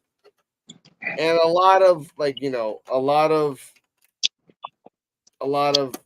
things, dude. Like Triple H had the power to fix it. Triple H said no. And who made that call? All right. Now is MVP working for them? Yes, he's under contract. Okay. He ain't no more in about a month saying all this shit. Unless he got some dirt on somebody. No, he ain't got no dirt. He's like me in my last week before I got kicked out. Like, I don't give a fuck. I'm gonna say what the fuck I want to say. And that sounds clowdish. What if he do got dirt? Right. What if he do Do you got that on understand? Triple Do H? you understand what I? Do you understand why I said clout when I said that? Do you see what I'm talking about now that you read it No, I all? understand completely. I understand completely. It's not about being it stopped being about it wasn't even about a race thing. It was just being about like you lost Shelton, you lost his people, and now you want to say it's Triple H's fault. When you could have said it when Shelton was gone, when you could have said it when this was gone. You said it only, and then what's on top of that is that he's not saying it himself. He's responding to random tweets on random people. None of them were verified. Yeah. None of them. But you had to say that shit. I would love the Hurt Business back when there's a good storyline, when there's a good wrestlers behind it, and when there's good backing. When the Hurt Business was there, it was a good storyline, baby. But they did screw him up though. Yeah, They it was dope. They did it too early. No. Nobody's disagreeing with that. But right now is not a good time to bring them back. First off, now would be if they came back now, they'd be buried. You got the Wyatt Six in there, and you got the blood. You're about to have two bloodlines. This is not the time to bring them back. Well, they were supposed to win against the Hurt Business a long time ago. But they would be buried. They would be buried right now AOP because they're not going to let the Hurt. They're not going to let the Hurt Business beat a bloodline team, and they're not going to let the Hurt Business beat the Wyatt Six. But they're not going. But this is not New York, California, where the Hurt Business is in New York and the Wyatt Six in California. Like it's going to be a point that if the Hurt Business was in Raw and the Wyatt Six was in SmackDown, it would be fine. Send them to NXT. Rules saying you can't pass by. Yeah, send them to NXT. Let Bobby Lashley win the world title. D-Walk, come on. Really? Send them to that fucking place where it's already fucking filled up to the brim and they're making side panels to fill more? Come on. They had to make another women's title just to fucking fill a gap. I was over believing Bobby Lashley. I was over believing in him, you know. Bring me that WCW. Another women's title just because there were so many freaking women there. There's so many Bobby. I was wondering about that. Like I couldn't really tell. Bring back WCW. They're not coming back. Okay, now that could be a discussion we can have because I think if they built a WCW brand, it could work. In what time frame? They got Mondays and Fridays on lock. It had to be like Wednesday. It had to be Wednesday. Put it up against Dynamite. Yeah. It's not put it up against Dynamite. Put it up against Dynamite and Collision. Okay, here's the problem with that. If you try to make a WCW type product, it doesn't really work with the people that are already on AEW that are old enough to remember WCW and know how to counter that. That's the problem. Like, WWE is gonna make a WWE type event. We're gonna do Lucha Libre guys in the beginning of the show. AEW is like, we already did that shit before. We can do this shit again. Check this out. We're doing a Lucha Libre death match in the beginning of the show with blood. It's always gonna be one up. The problem with AEW is that there's no consistencies over there, and the problem with WWE is that they're throwing so much shit out there that once in a while there's good, like the Wyatt Six. But then you have 16 other shits that don't make no fucking difference. You got a Puerto Rican world champion that sucks at the mic. I have been listening to him over week after week, and it's embarrassing. And it's just, people are just demanding to take the belt off him. And he has no one to blame but himself. Yeah. No one. So who's he losing the belt to? A donkey. Apparently, I don't fucking know. Apparently, fucking sad. What do you want him to lose to Logan Paul? I don't know. I'm talking about. You want Logan Paul to be a double champion?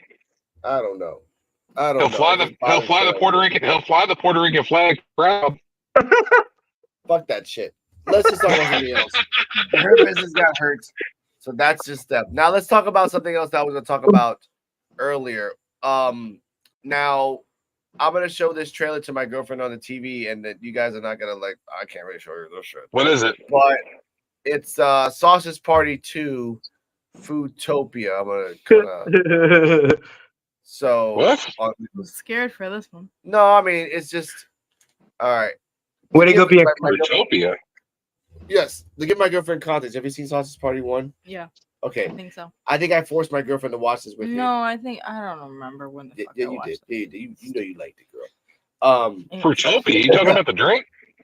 No. Sausage Party 1 was a good movie, in my opinion. It was kind of vulgar. It's a Sorry, mushroom it wasn't even trip kind of a movie. Yeah, it wasn't even kind of vulgar. It was fucking ridiculously vulgar.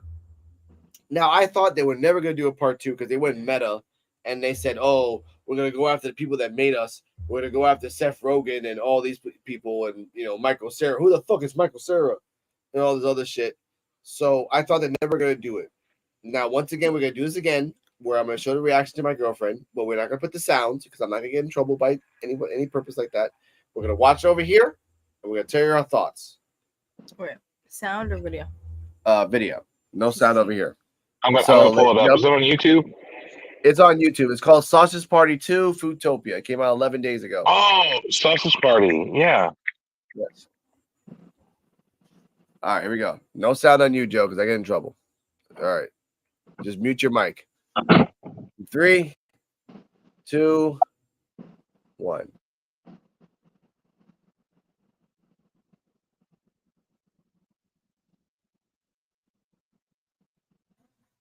We got a Krispy Kreme commercial. My bad.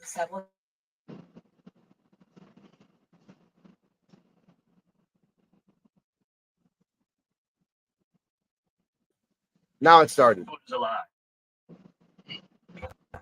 Here we go.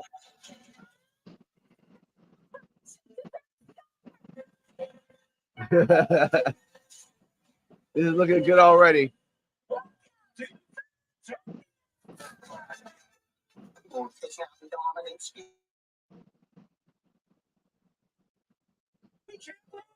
A lot of 8 episodes.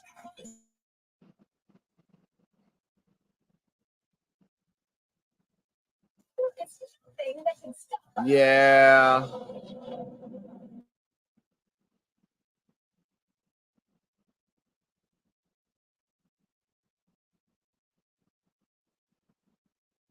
Weather, ladies and gentlemen, weather can kill them.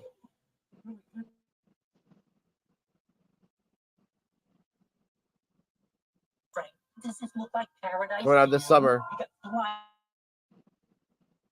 Only the rep. Edward Norton got nothing to do today in this life because he's doing this.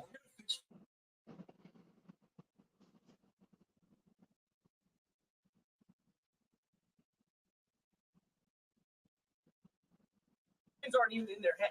This is weird. Unplugged. Hot dog went up a butt, and now he's controlling him like a robot. It's kind of weird.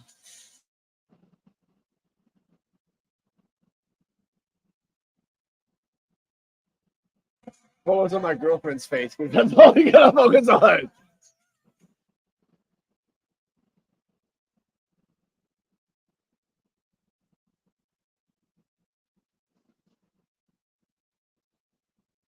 Doing things the food way. That's weird. Seth Rogen, Kirsten Wiig, Edward Norton, and Will Forte. Okay, I watched it. Sarah. Oh.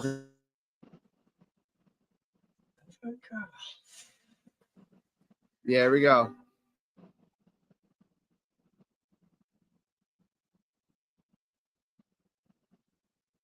Oh, God. That was Foodtopia. All right, Joe, you just saw that too. And the love of God. That was fantastic. All right. Let's go, ladies, first. What were your thoughts on that? You saw part 1, so this is the continuation. They won. They won the war. They drove people away, and now they have the whole supermarket to themselves. Your initial thoughts on something that I can never unsee? My initial thoughts on the people who made this movie. These guys are weird. These people are weird. My thoughts on the movie. I'm sorry, it's not a movie. It's an 8-episode television event. Okay. Prime Video. They had to maximize on it, huh? Movie wasn't enough. No, hell no. Nope. You got Amazon. You got 8 episodes. Let's go.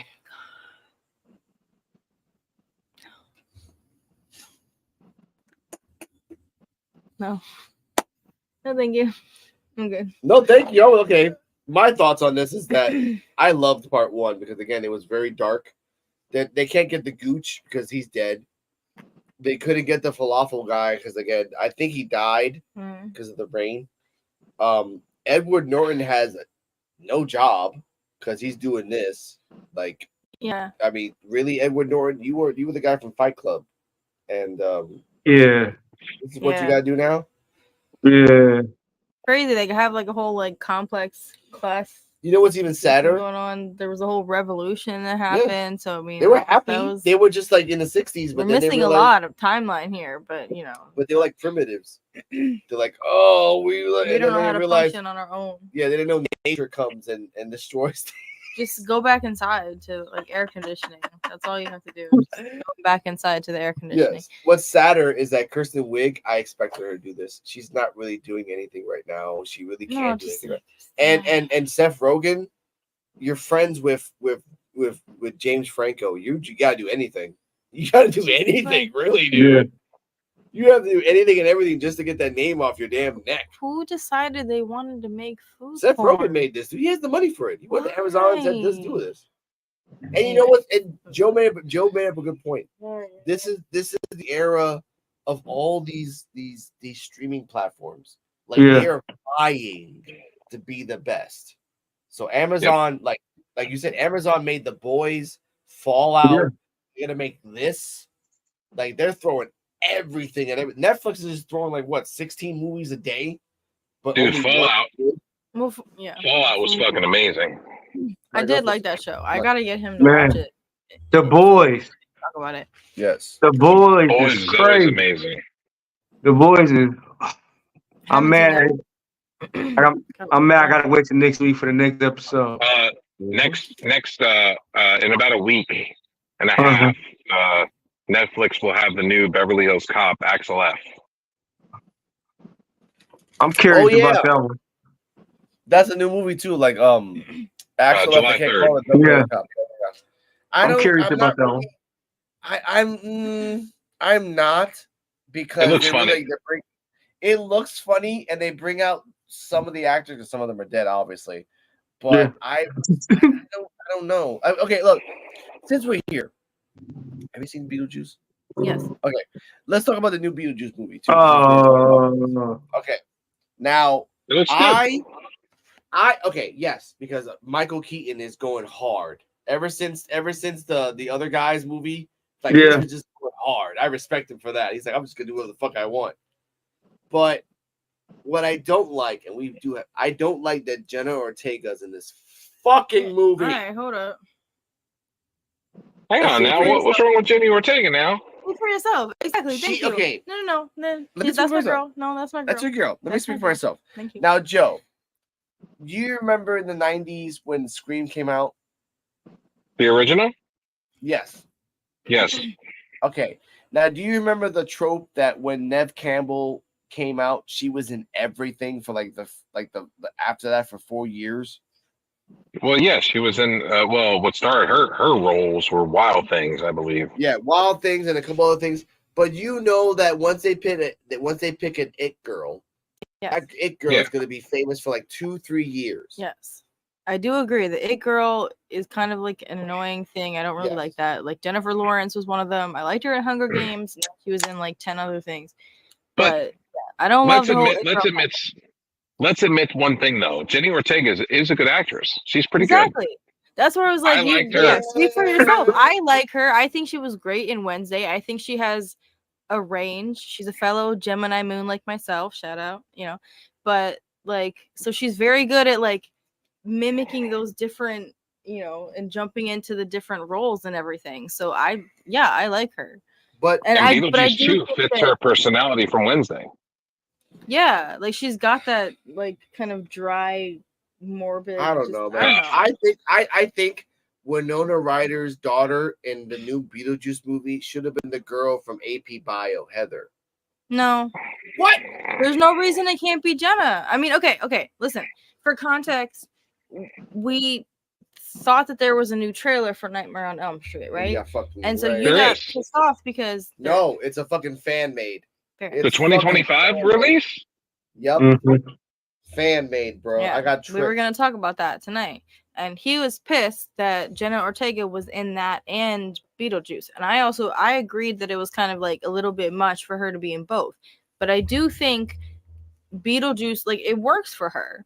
Like, I do agree, if she shows up in like 3 other horror movies that are like the same fucking character, I'm like, all right, you did too much. And But let's talk about this. We have the Maxine movie. We have that movie that she was back in the 40s. She was the same actress is doing 3 movies back to back. You know what I'm talking about, Joe? Shit, that God. there's always But now it's like that. But even excuse you. I just found out that the Silver Surfer is going to be the girl from that movie that we saw about the menu. Anya Taylor-Joy. That one, she kind of annoys. Like, okay, like I like her Come acting on, and man. everything, but that is an example of an it girl that just like got put in everything, and I wish they had put somebody else. You know they got Smile 2 coming out too, right? Yep. Oh, what was that? Smile 2. Smile 2. I don't know that one. I gotta watch it. Smile. Very You have more creepy. Smile? Very creepy. No, I haven't seen it. You Very, made me watch very it too. creepy. That was Very. psychological. It's You know what? No, it's I not watch. just psychological. You think it's psychological throughout the whole fucking movie. You think it's all mentally up here, and then it turns out that it's real, and you're like, "What the fuck?" The funny thing about that, Joe, I made her watch the Cube 1 and 2. Oh, Yeah. you didn't make her watch the other ones?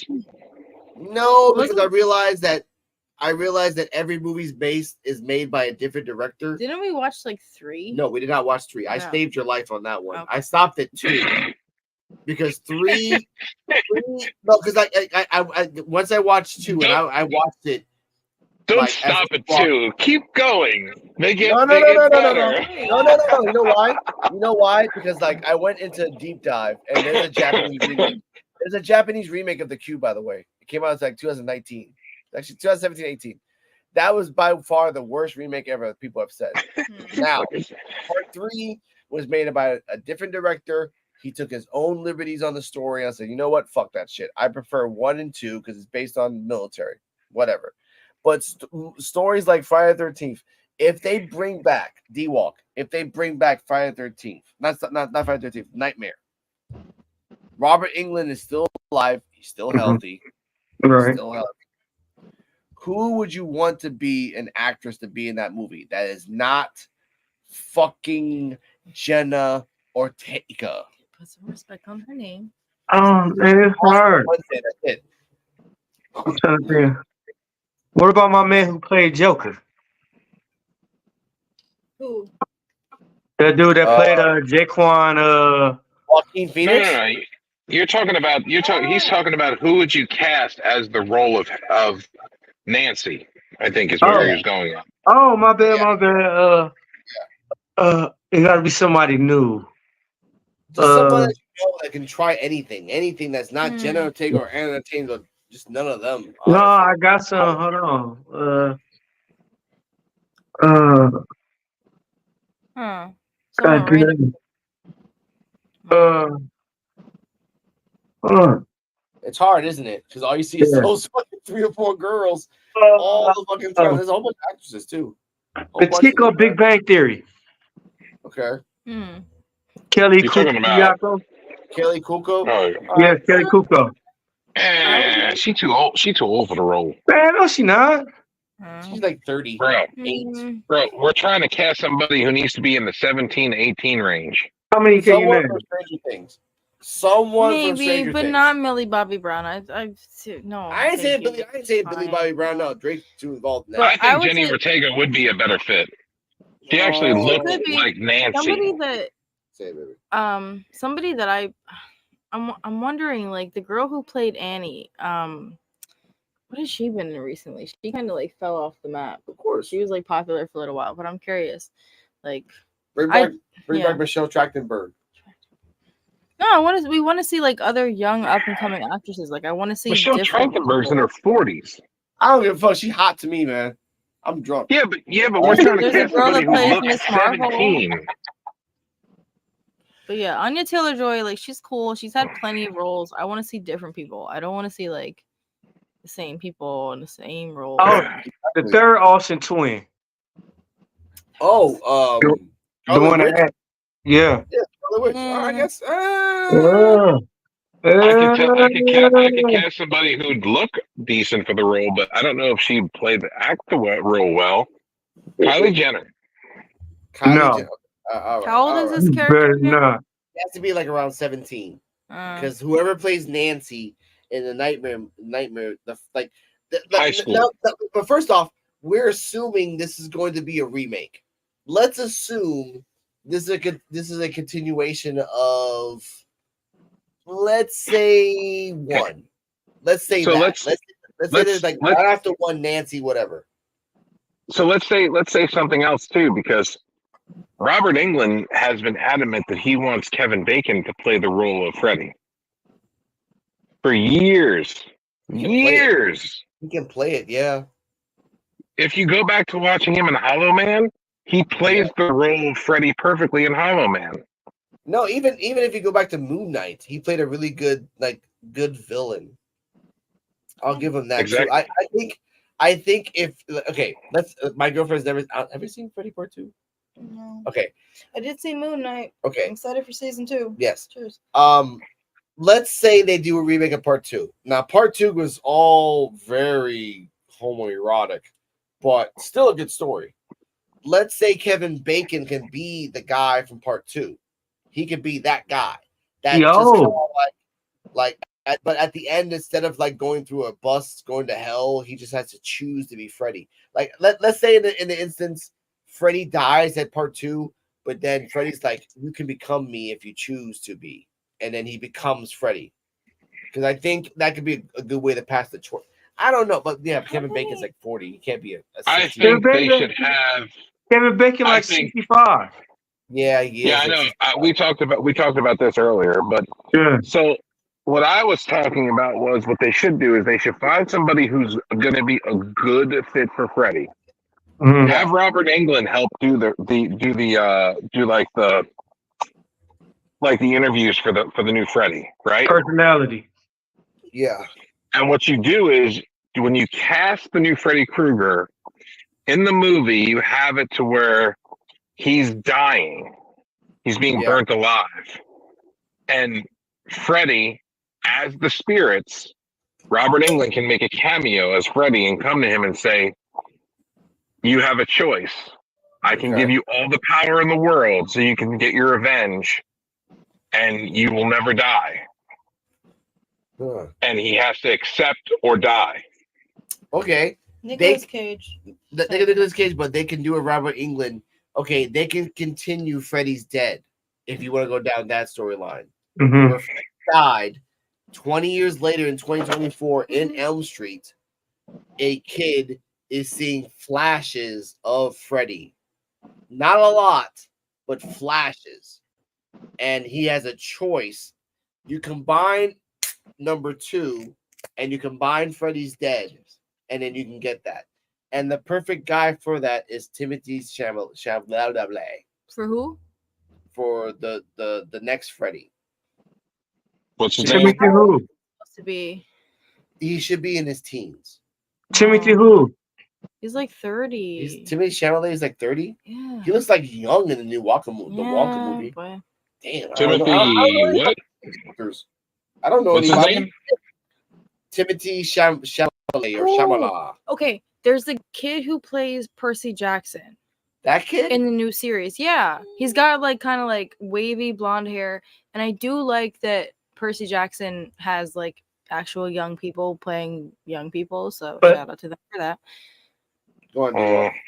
But if he wearing a mask and everything, I mean, you ain't gonna be able to see it. But like I said, to me, like I said, the dude played Joker because his personalities, he's slinky. Joaquin Phoenix. So, Yeah, how about I was what thinking about the guy that played- Robert Pattinson too. Sorry, go ahead. What about Rough what about the Thompson. guy? What about the guy that that played Joker in the Gotham series? Oh, that guy from Shameless. Yeah. That's what was that. That He'd guy be a can good play. Freddy. He gotta have a personality though, like him. He Yeah, does have he a good does. personality. He has good personality. There is the guy who plays the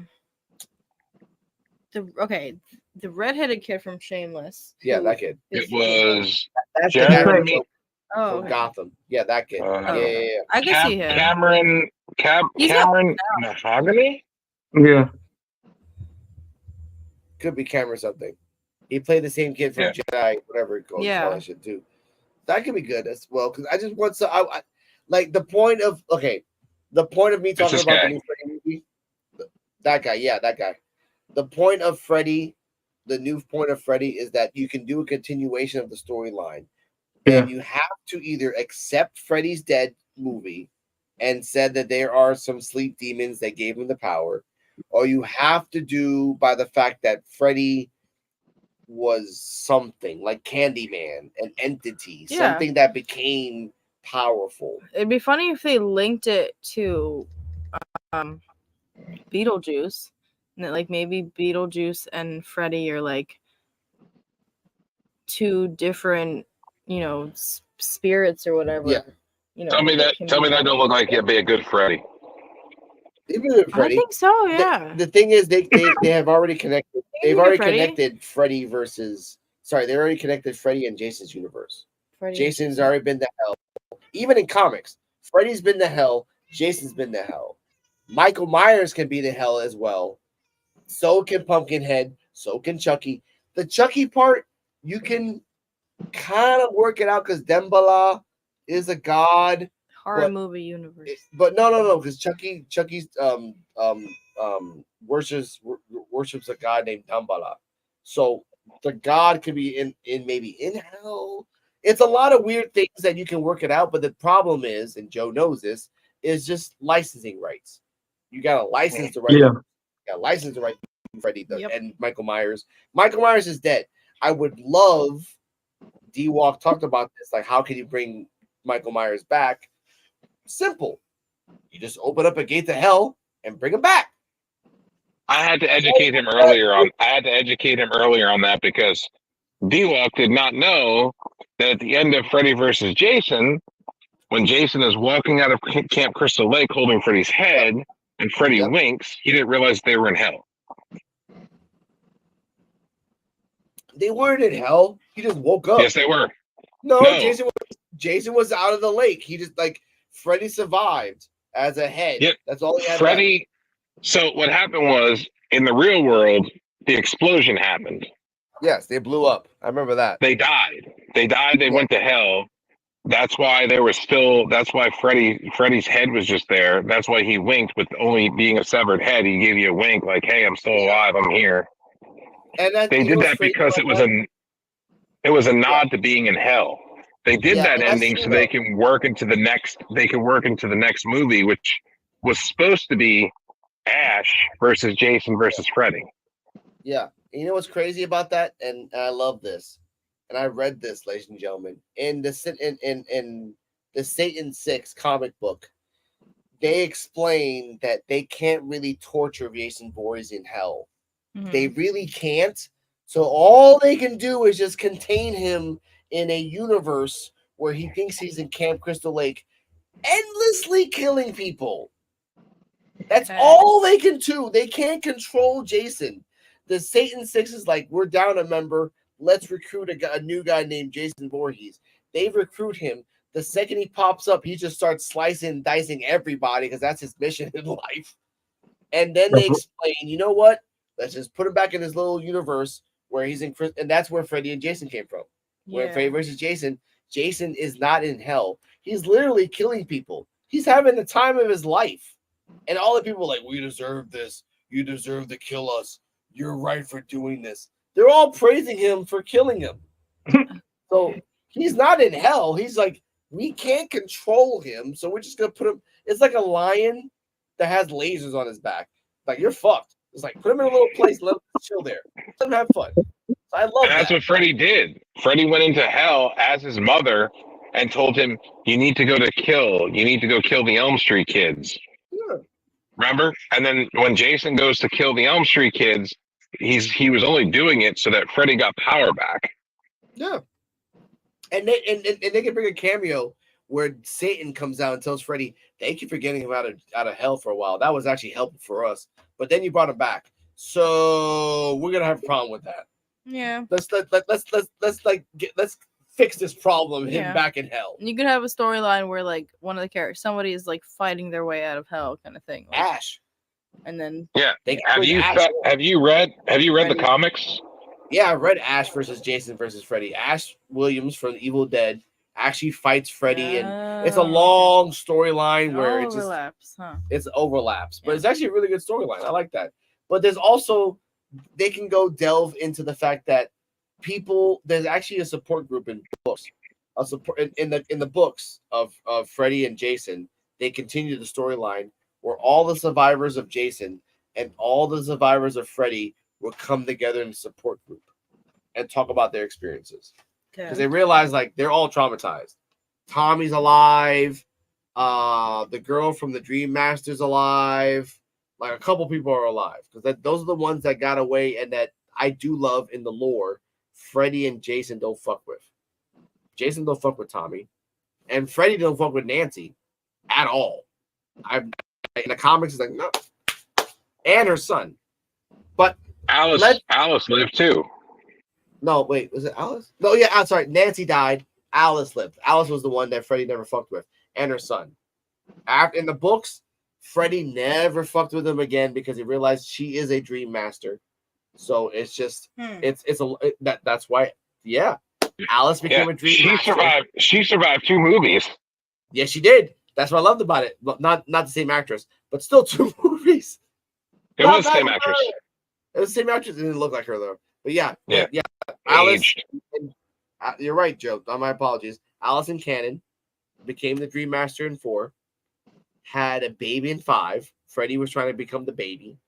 The baby pushed him away, and in 5, the mom of Freddy's like, you know what? I did a bad thing. I killed myself. I'm a nun. I repent to that. I'm taking you into a dark cell so you don't hurt anybody else. And that's what you did.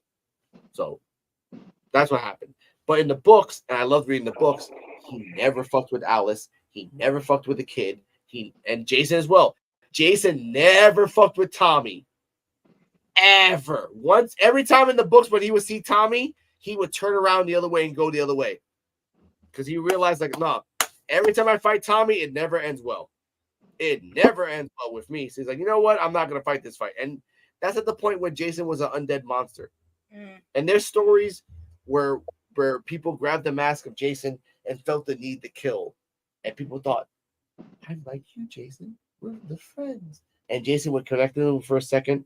And then like, oh yeah, I forgot I'm Jason Voorhees. And then he would just kill them. Because he's Jason Voorhees. That's the way it is. Like Michael Myers in the last Michael Myers movie.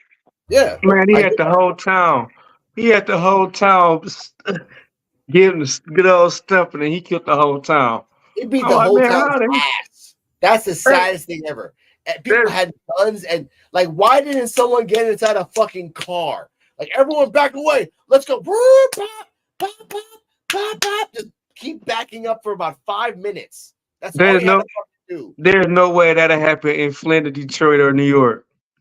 It's fucking ridiculous. Ever. But let's end this episode on a high note. What is the show, Mr. D-Walk, that you would love to come back, that you deserve to come back? As a movie? Anything you want. Movie or show. Doesn't matter. Show? Can I do show and movie? Yeah, sure. All right. Movie-wise, Voltron and Mega Man. Okay, I like that. Live action, of course. Live action. Like you have to make Mega Man's head a lot bigger than normal, so you have to work that out by CGI. Yeah. That's fine. Live action, Batman Beyond. Oh, they were gonna do that and they got canceled too, so I get that. Yeah, they had Michael Keaton was going to be playing Old Man Bruce. Yeah. Let me see what else. Lobo. Okay, Lobo as I do like that because with Lobo, every time he I dies, I was no, sad when they canceled Krypton. yeah, but Krypton was turning into a Game of Thrones, dude. You knew that. Everything was popping out in Game of Thrones style, and it was ridiculous. I know, but it was turning into a good show though. It was really good. And I was like, wow, I'm actually enjoying a Superman show for once. Yeah, but the basis was based on like my family was taking over your family. My family is better than your family. Like, oh my god. Like, And then they okay, had Brainiac, and they brought Lobo into it, and they brought like yeah, it was just too late. It was honestly too late. But I like that. Okay, again, Lobo's a good character where Yeah. he's banished from heaven and he's banished from hell. He can never die. Like that's why he has invulnerability because heaven and hell's like we don't want your ass. You're So he's just like in purgatory. no. Okay. Lobo Purgatory don't want his ass either. Lobo versus Deadpool. Yes, he's the last of his race because Hmm. as a science project when he's a teenager, he blew up his whole planet. And he became on purpose the last of his own race. And then when he went to hell, he caused so much shit they banished him from hell. He did a good deed because he loves space dolphins. He respects and cares for space dolphins. And then he went to heaven. He caused so much shit in heaven, he got banished from heaven. So now there's a contract by Def saying that I can't take your life. You're chop you up in pieces and make mini Lobos of you. You could Sounds die. like an interesting guy. He's a dick. He's a womanizer. He's a bounty hunter. And he an asshole. He's a cigar smoking bounty hunter. That's an asshole. He's Imagine- if you want to go by like references, and Joe knows his reference. He's Andrew Dice Clay, but as a space biker. I feel like he's a good mixture of Deadpool and Wolverine. Hmm. Yeah. Hell no, he's a mixture of Deadpool, Wolverine, and that uncle from that party that you don't really want to talk to. That he just says a lot of random shit. The more he drinks, Yeah. Oh, he's That's Diddy. yeah. Do you He's guys, Diddy. do you guys Same here. yeah. No, do you guys know the show Disenchantment on Netflix? Yes, I do. The I don't know, it kind of Seen it sounds all. like the cat Lucy in human form. Mhm. More or That's less. what it's making me think of. That's what that would be, for sure. Yeah. But yeah, I guess my show that I would like to see is Avatar, like The Last Airbender, and I know they just did a live remake, but I feel like from what I've heard online, they didn't do it right, and I'm a little disappointed in that. So movie I sucked haven't ass. even seen it yet. So we've just been rewatching the animated. Yeah, the movie sucked too. That pissed me off years ago. But like, yeah, we just been rewatching the animated series, and it's like it's so good, and I just want to see them do it right. But like, And a movie. they just can't seem to. And a So movie. What would you like to bring back as a movie? as a movie, Cartoon show, whatever, anything in your heart's desire. I'm glad they're redoing Percy Jackson. That one's cool. I hope they get past like the first book because it seems like they get stuck there like every time. What else? I don't know. I'm excited for like just new shit. Like I'm glad like there's just a lot of remakes happening and reboots. Joe Gansio. I would like them to bring back as a TV show Nightmare Cafe. Okay. It's an old one. And I would also like them to bring back, as far as a movie goes, I'd like them to make a sequel to, and that's Killer Clowns from Outer Space. They made a game, and I would love for a TV show. That's the part I would love at least to explain something. You know what's even weirder? They can do a TV. They can do like an 8-part miniseries where the place where because in the movie they landed in like a town and they took over the whole town, right? In less than 3 hours, 3 to 4 hours. Now I would love an 8-part miniseries where they go from town to town to town to town, and then the last episode is when they make it to the last town, and we already know what that happens, and it'll say at the credits, go watch the movie and it explains what happens afterwards. That would be kind of because I don't want to see the history of the clown universe. I don't need to see a clown hierarchy. I just need to see like what they did from town to town to town to town, and if maybe 1 or 2 people survive. They can do comedic style. They can do like I made it, and then like whatever. You know what I would love to see? I would for me Yeah. as a TV show, I would love for them to as a live action TV show, Knights of the Round Table. It's a Mm, very, very, very, very, very old cartoon yeah, show yeah, based on the yeah, fact that you know this, D-Walk, and Joe yeah. remember this. They That's give the a premise 90s. late 80s, dude. Late 80s, Yeah. early 90s. Yeah. I More mean, or less. 89, 88. Yeah. 89, 90. It's late. Yeah. It was based on the premise that a high school football team was going to another game across state for whatever, I don't remember right now because I'm drunk, but whatever reason happened, they got sucked into the past of medieval times. Sorry, medieval times London during King Arthur's. King Arthur's Round Table all got frozen and they couldn't do anything. So they, as a football team, I guess because they thought so, all collectively said, "We'll be the knights." And then they all had like someone was a ram, so they can call the power of a ram. Yeah. A dragon. Bust someone's fucking head. And at the end of the series, they found King Arthur and they found the knights, and they were trying to like, because again, they're like, we're not the real knights. We're just like telling everybody that like we're King Arthur and everybody else because everyone believes that we're King Arthur. They all look similar. So that's what I would love to see that at the TV show. Yeah. Like really delve into like the knights and everything else. Yes, Joe. And that show kind of reminded me of the Visionaries. Mm-hmm. I don't know that one. Hey, that show came out in '92. Oh, 92. Thank you, Joe. Thank you, D-Walk. Like 92. 90s. 90s. Like for me, it was always like late 80s. But thank you. As a movie though, a movie that would remake really good. I agree. Yeah. What's that? I would love that. I would love that as a TV show. I Yeah. would love that TV show. What? You know, why haven't we had a live action Thundercats yet? Yeah, I said that earlier.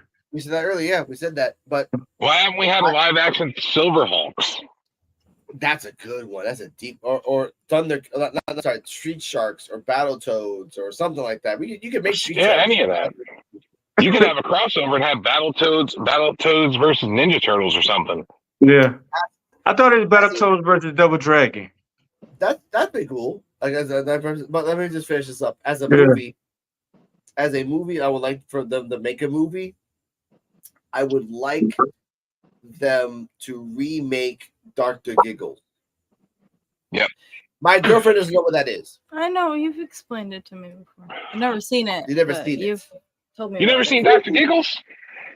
It's I feel like you tried to get me to watch it. I don't know. Watch the first half hour, and automatically it was like racist and very stereotypical. But they give the premise. Doctor went crazy because he wanted to save his wife, so he killed a whole bunch of people to get a heart. Didn't work out. Came back and tried to save a person of similar treatment.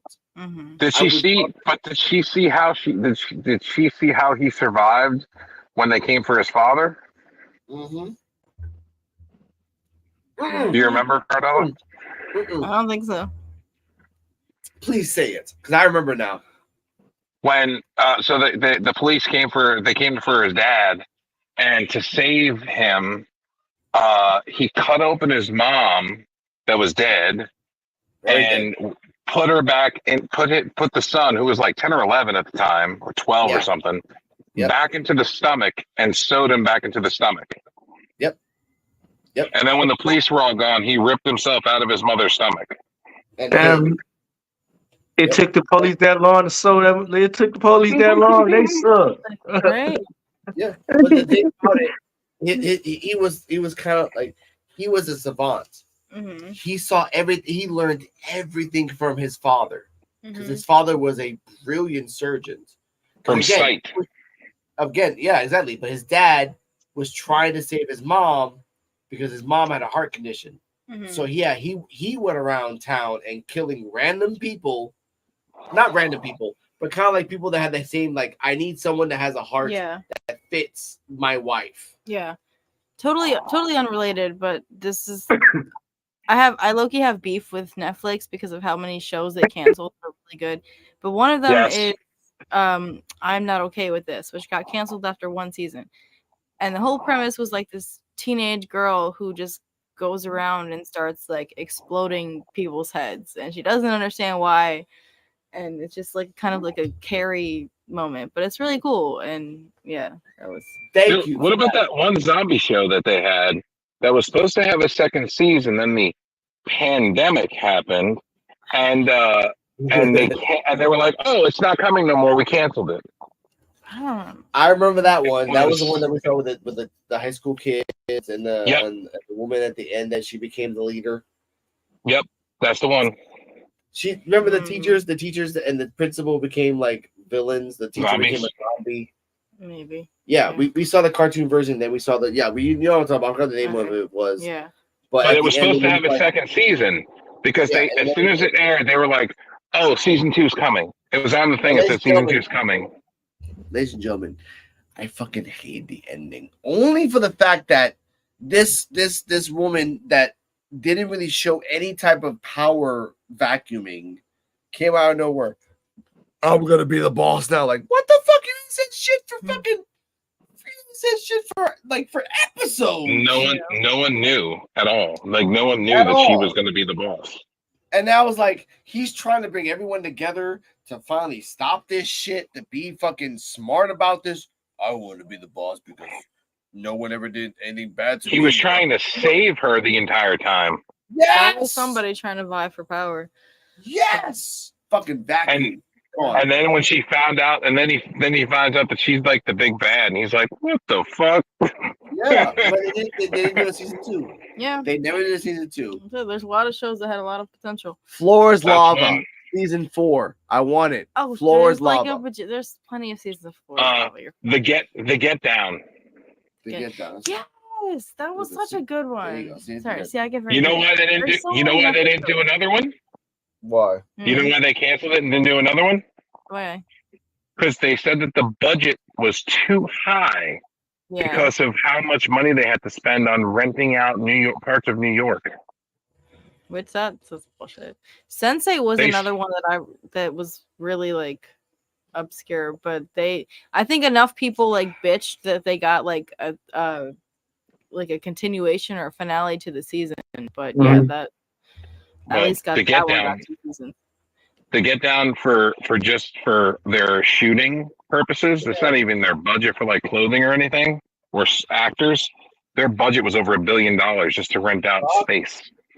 There you go. There's too much. Come on now. I guess I should be grateful for what we got. Damn. That'd have been a one episode. That'd have been a one episode and everything. 30 minutes. Good night. Yeah. Yeah. I mean, you know what's They did at least they did 2 parts. I mean, at least we got 2 parts. But we're getting a remake of not a remake of like a story with Chris Pratt as the Transformer soon in a couple. Orion, Optimus Prime. Orion. Before he got. You know what? Before you touch Optimus Prime. Exactly. Yeah. So that's on like I'm not really. I like the concept where you're gonna show. I've always wanted to see the concept of like how Megatron was made and how Optimus Prime was That's made. if they do it right. That's if they do it right. Exactly, but I don't think they're gonna do it right because again, I'd rather have Beast Wars. Ladies and gentlemen, I'd rather have Beast Wars. Yeah. Where the animation was like cut down to the bone. Yeah.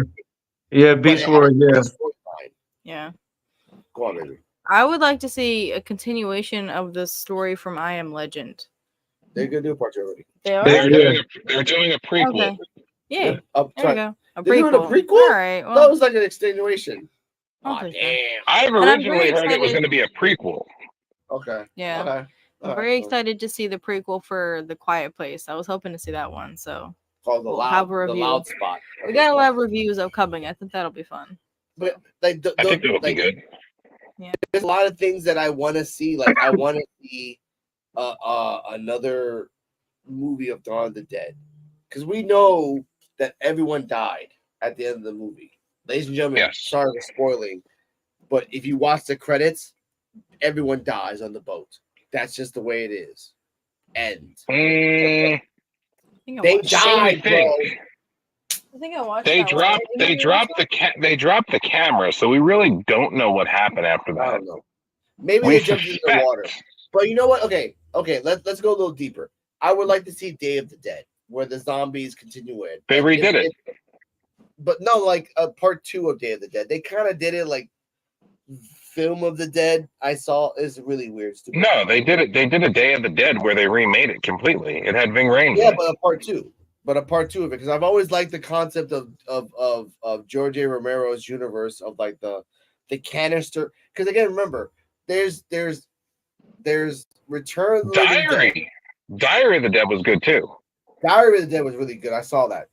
But Return of the Living Dead, and then there's like the George A. Romero version, where George A. Romero like kind of like puts it on hell, and then Return of the Living Dead puts it on like the army made a fucking kind of canister, and then every single time they keep dropping it in places and making like that's bad. That is very poor mismanagement on them.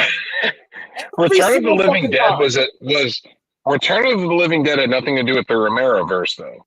No, that's why I wish there was a connection. By the way, Return of the Living Dead Part 3, one of my favorite movies, a love story. It was a beautiful love story. Okay, and then you get to go to your house, you watch that. It's a beautiful love story. We also got Necropolis after that. Wasn't that the next one? That was a good movie. One too. Hey, that movie Night of the Dead was like the Royal Rumble to me. Mm-hmm. Night of the Living Dead. It was like a Royal Rumble to be the first one. It was like a Royal Rumble. Everybody's trying to get over that Exactly. That motherfucking building. But I have to be a person that has to say that I've watched Rave to the Dead. I've watched Necropolis was really good. There's actually a Rave to the Dead. I did watch Rave to the Grave, Rave of the Dead, the one you're talking about. Yeah, Rave to the Grave. That was the stupidest.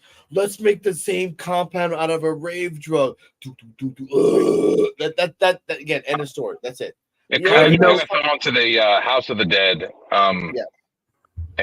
area where it was like on an island and everybody was turning. I saw that movie. We don't talk about that movie. It sucked ass. Hey, a movie was boring. House of the Dead 2 was better. Yeah, it was. It was. A movie was boring to me for a horror movie, Children of the Corn. The original or the remake? All of them. What? Okay. Man, no, they got like 7 of them. I disagree with that. The original. They have 3. Okay. No, they have more than that. They have actually like 10. Yeah. Oh, I was trying to save you there. Damn. The first 3 I thought were good. Yeah. After that, that's when they started going down. Yeah, of course. It's like the third one. Yeah. The third one had Tiffany Amber Thiessen in it. Kelly Kapowski. Yeah. But first off, Tiffany Amber Thiessen was in everything. And everything, ladies and gentlemen. She, after Saved by the Bell and during Saved by the Bell, she's still good though. She does a good job. And she does a good job. She's a good actress though. Well, she is. She is. But in terms of that, I would like there wasn't look right now. There hasn't been a good zombie movie in a very long time. Like in the last 10 years, maybe 12, 15 at most. Why didn't we get another Shaun of the Dead? Shaun of the Dead was like almost 15 years now, dude. Yeah, we should have had 2. Yeah, that was my shit. Shaun of the Dead, and that's also good too because they're supposedly they're going to make a part 2 of that. Zombieland is another one that had 2 movies. They were both good. Zombieland, but that's not. Yeah, there's been a lot of zombies and vampires have been like popping. So there's plenty of zombies are my shit though. Like I'll do zombie movies all day. Like I know that. You got like what's another good one that came out that there's another zombie movie that came out that was really good and I forgot what the hell it was called. Ain't nobody do Frankenstein yet. Good. Something's World War Z. That was just that one was intense. Z Nation was a good show. Yeah. That was also a good show as well, one of my favorites. But in terms that of got canceled, and that was upset with that. But that was because they were just going like after the zombie bear. I was like, okay, they jumped the shark. Like they need to like figure something out, and they didn't know what the fuck they were doing. But they had, the point of the thing that made the show so good was the fact that it was unique. It had evolving zombies. It had evolving zombies that were more human. It had evolving zombies that were more animal. Yeah, like it had like differences. No, I know. Then he had his fucking zombie bear. And I was like, all right, All right, you guys are really like trying. Like Hey, Zombie Bear is really Resident trying, Evil, guys. Resident Evil Outbreak and Outbreak File number 2 on the PS2 both had zombie animals. You went through a zombie zoo. Yeah, but that's Resident Evil 2. When you know you gotta fight a zombie alligator, a zombie shark, a zombie snake, a zombie, not even a zombie Shark. spider, a zombie crow. Shit. Like, you know Zombie that. Shark was in the Zombie Shark was in the first Resident Evil game. Zombie in the Outbreak File number 1 and 2, you had to fight a zombie elephant and a zombie lion. To me, what the hardest was. To me, the hardest was it one when Nemesis bust through the wall right there in front of you? Mm-hmm. Nemesis. Yeah. You're talking about Tyrant. No, Resident Evil. What was it? 2? 3. 2. Mr. X came out in 2. No, We're 3. talking about Nemesis coming 3. out the door. When you bust through the wall, when you walk through the hallway, he busts through the wall in front of you. Yeah. Nemesis that's didn't come until part 3. Yeah, Yep. that's what I meant. Mr. X would come out in number 2 and piss you off, but like Yeah. even now, the Resident Evil like animated universe has gone so far off the rails.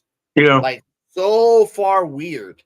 Like Rebecca's in it now. Leon is fighting like every movie. Leon's fighting either a giant guy with a gun, or a zombie woman, a zombie hybrid woman, Yeah. or some monster. Like he never gets a fucking break.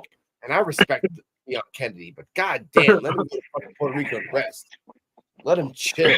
I mean, I lost track of Resident. I lost track of Resident because they start making less and less sense.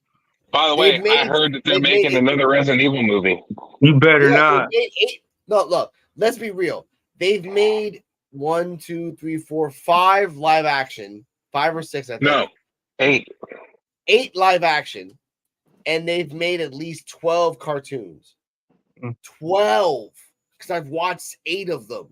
And I thought, oh, cool, Leon and Chris, Leon and Rebecca and Chris and Leon. I'm like, you guys are using the same 3 motherfuckers. Oh, there's Shelly. Oh, I'm like, okay, you guys are just really like milking the fucking 3 main characters. Like, let's use Captain America, Iron Man, and Thor. Thor and Captain America and Iron Man, and maybe Thor pops up at the end. Like, no, dude, leave me the fuck alone. They announced. I read about it. They announced that Mila Jovovich is going to be returning to the role of Alice for another Resident Evil. As far as I've heard, you killed the love. That's just like they finna come out with 2 more Fast and the Furious movies. You know they are going to come out with 2 more Fast and the Furious. You know, damn well. Now, look. I'm going to tell you what. Like when I heard Fast and Furious going into space, they lost me. I was like, after part 2, you heard that shit? I heard that shit in 2020. After Tokyo Drift. After Tokyo Drift, go into space. I'm like, I'm out. After Tokyo Drift, I was lost after that. Tokyo Drift at least made fucking sense. Yeah. The rest of them, how you going in? How you gonna go out of space in the motherfucking prism? I like How the fuck you going out of space to the prism? They can't even. They don't even have a man. I got some. You know what bothers me? You know what bothers me is that they reference Paul Walker so many fucking times. Yeah. Just fucking CG him. CG him in the fucking end and get it over with, man. Just CG his fucking car. I see his car more in YouTube from editors than from the actual movie. I would like to drive in, drift, and leave. That's all you know. They're gonna have his. They could just use his brother. His twin brother. They already did that. They did that the last what? They used that movie. Yeah, because they didn't finish. Yeah. That's what I'm saying. You can kill him off. You can kill him off. It was like 89. It was like 7, 8, and 9 where they used them. Yeah. That's what I'm saying. Like the last movie that Paul Walker was actually in, where they didn't get to finish filming, they used his brother for the ending of it. Yeah, that was 7, 6, 7. I think it was like 6. With that, ladies and gentlemen, we're gonna end it right here. Okay. Done 2 hours and a half. I want to thank my guest, Kane the Destroyer, who's probably sleeping on his bed. Nighty night. Love you, Kane. Yeah, it's been a while. I want to thank Joe BNCO for passing by and giving us the knowledge. I want to thank Kane and D-Walk from NXT Time with D-Walk on 9:30 on Wednesdays. Check him the fuck out all the way July 6th. And I want to thank my wonderful co-host, Cabaret Coquito, Mrs. Cardell Noir. Ladies and gentlemen, I'm drunk. Yes. Excuse the language. 6.5 beers. Woo! That's Ladies it. That's Stay it. healthy. That's it. Six That's and a it. half You'll get beers. remember, 6.5 beers were about 3 happy sticks. Let's say Oh like man, that. I'll start off with them, man. That's Shout out to breath. our guest stars, Ambrose and Luna. That's breaking the drunk. ice. I'm drinking. Okay, I haven't ate that much, ladies and gentlemen. Okay, but anyway, stay healthy, stay happy, and remember, when loving life, spay and neuter your animals, please. It's best to way that way, and always open the doors for a woman. Let the woman shit down for a man, and respect the earth. Respect the earth, and if he wants to play Division or Fallout 4, you let him. Have me time Because he's a man, and man deserves. Hey. Good night, everybody. Yes. And don't forget one thing. What? F2 spit on that thing. Remember that? All right. And now we're out of here. Shots ring out. People shout. Shots ring out. People shout. High rich in my. Ring out. I still can hear the air shots from the trailer hitch on that semi. SRT on that Glico, 33 in that jet fat. My little niggas wigging and turn a beat to a river. The shots rang out, heading in my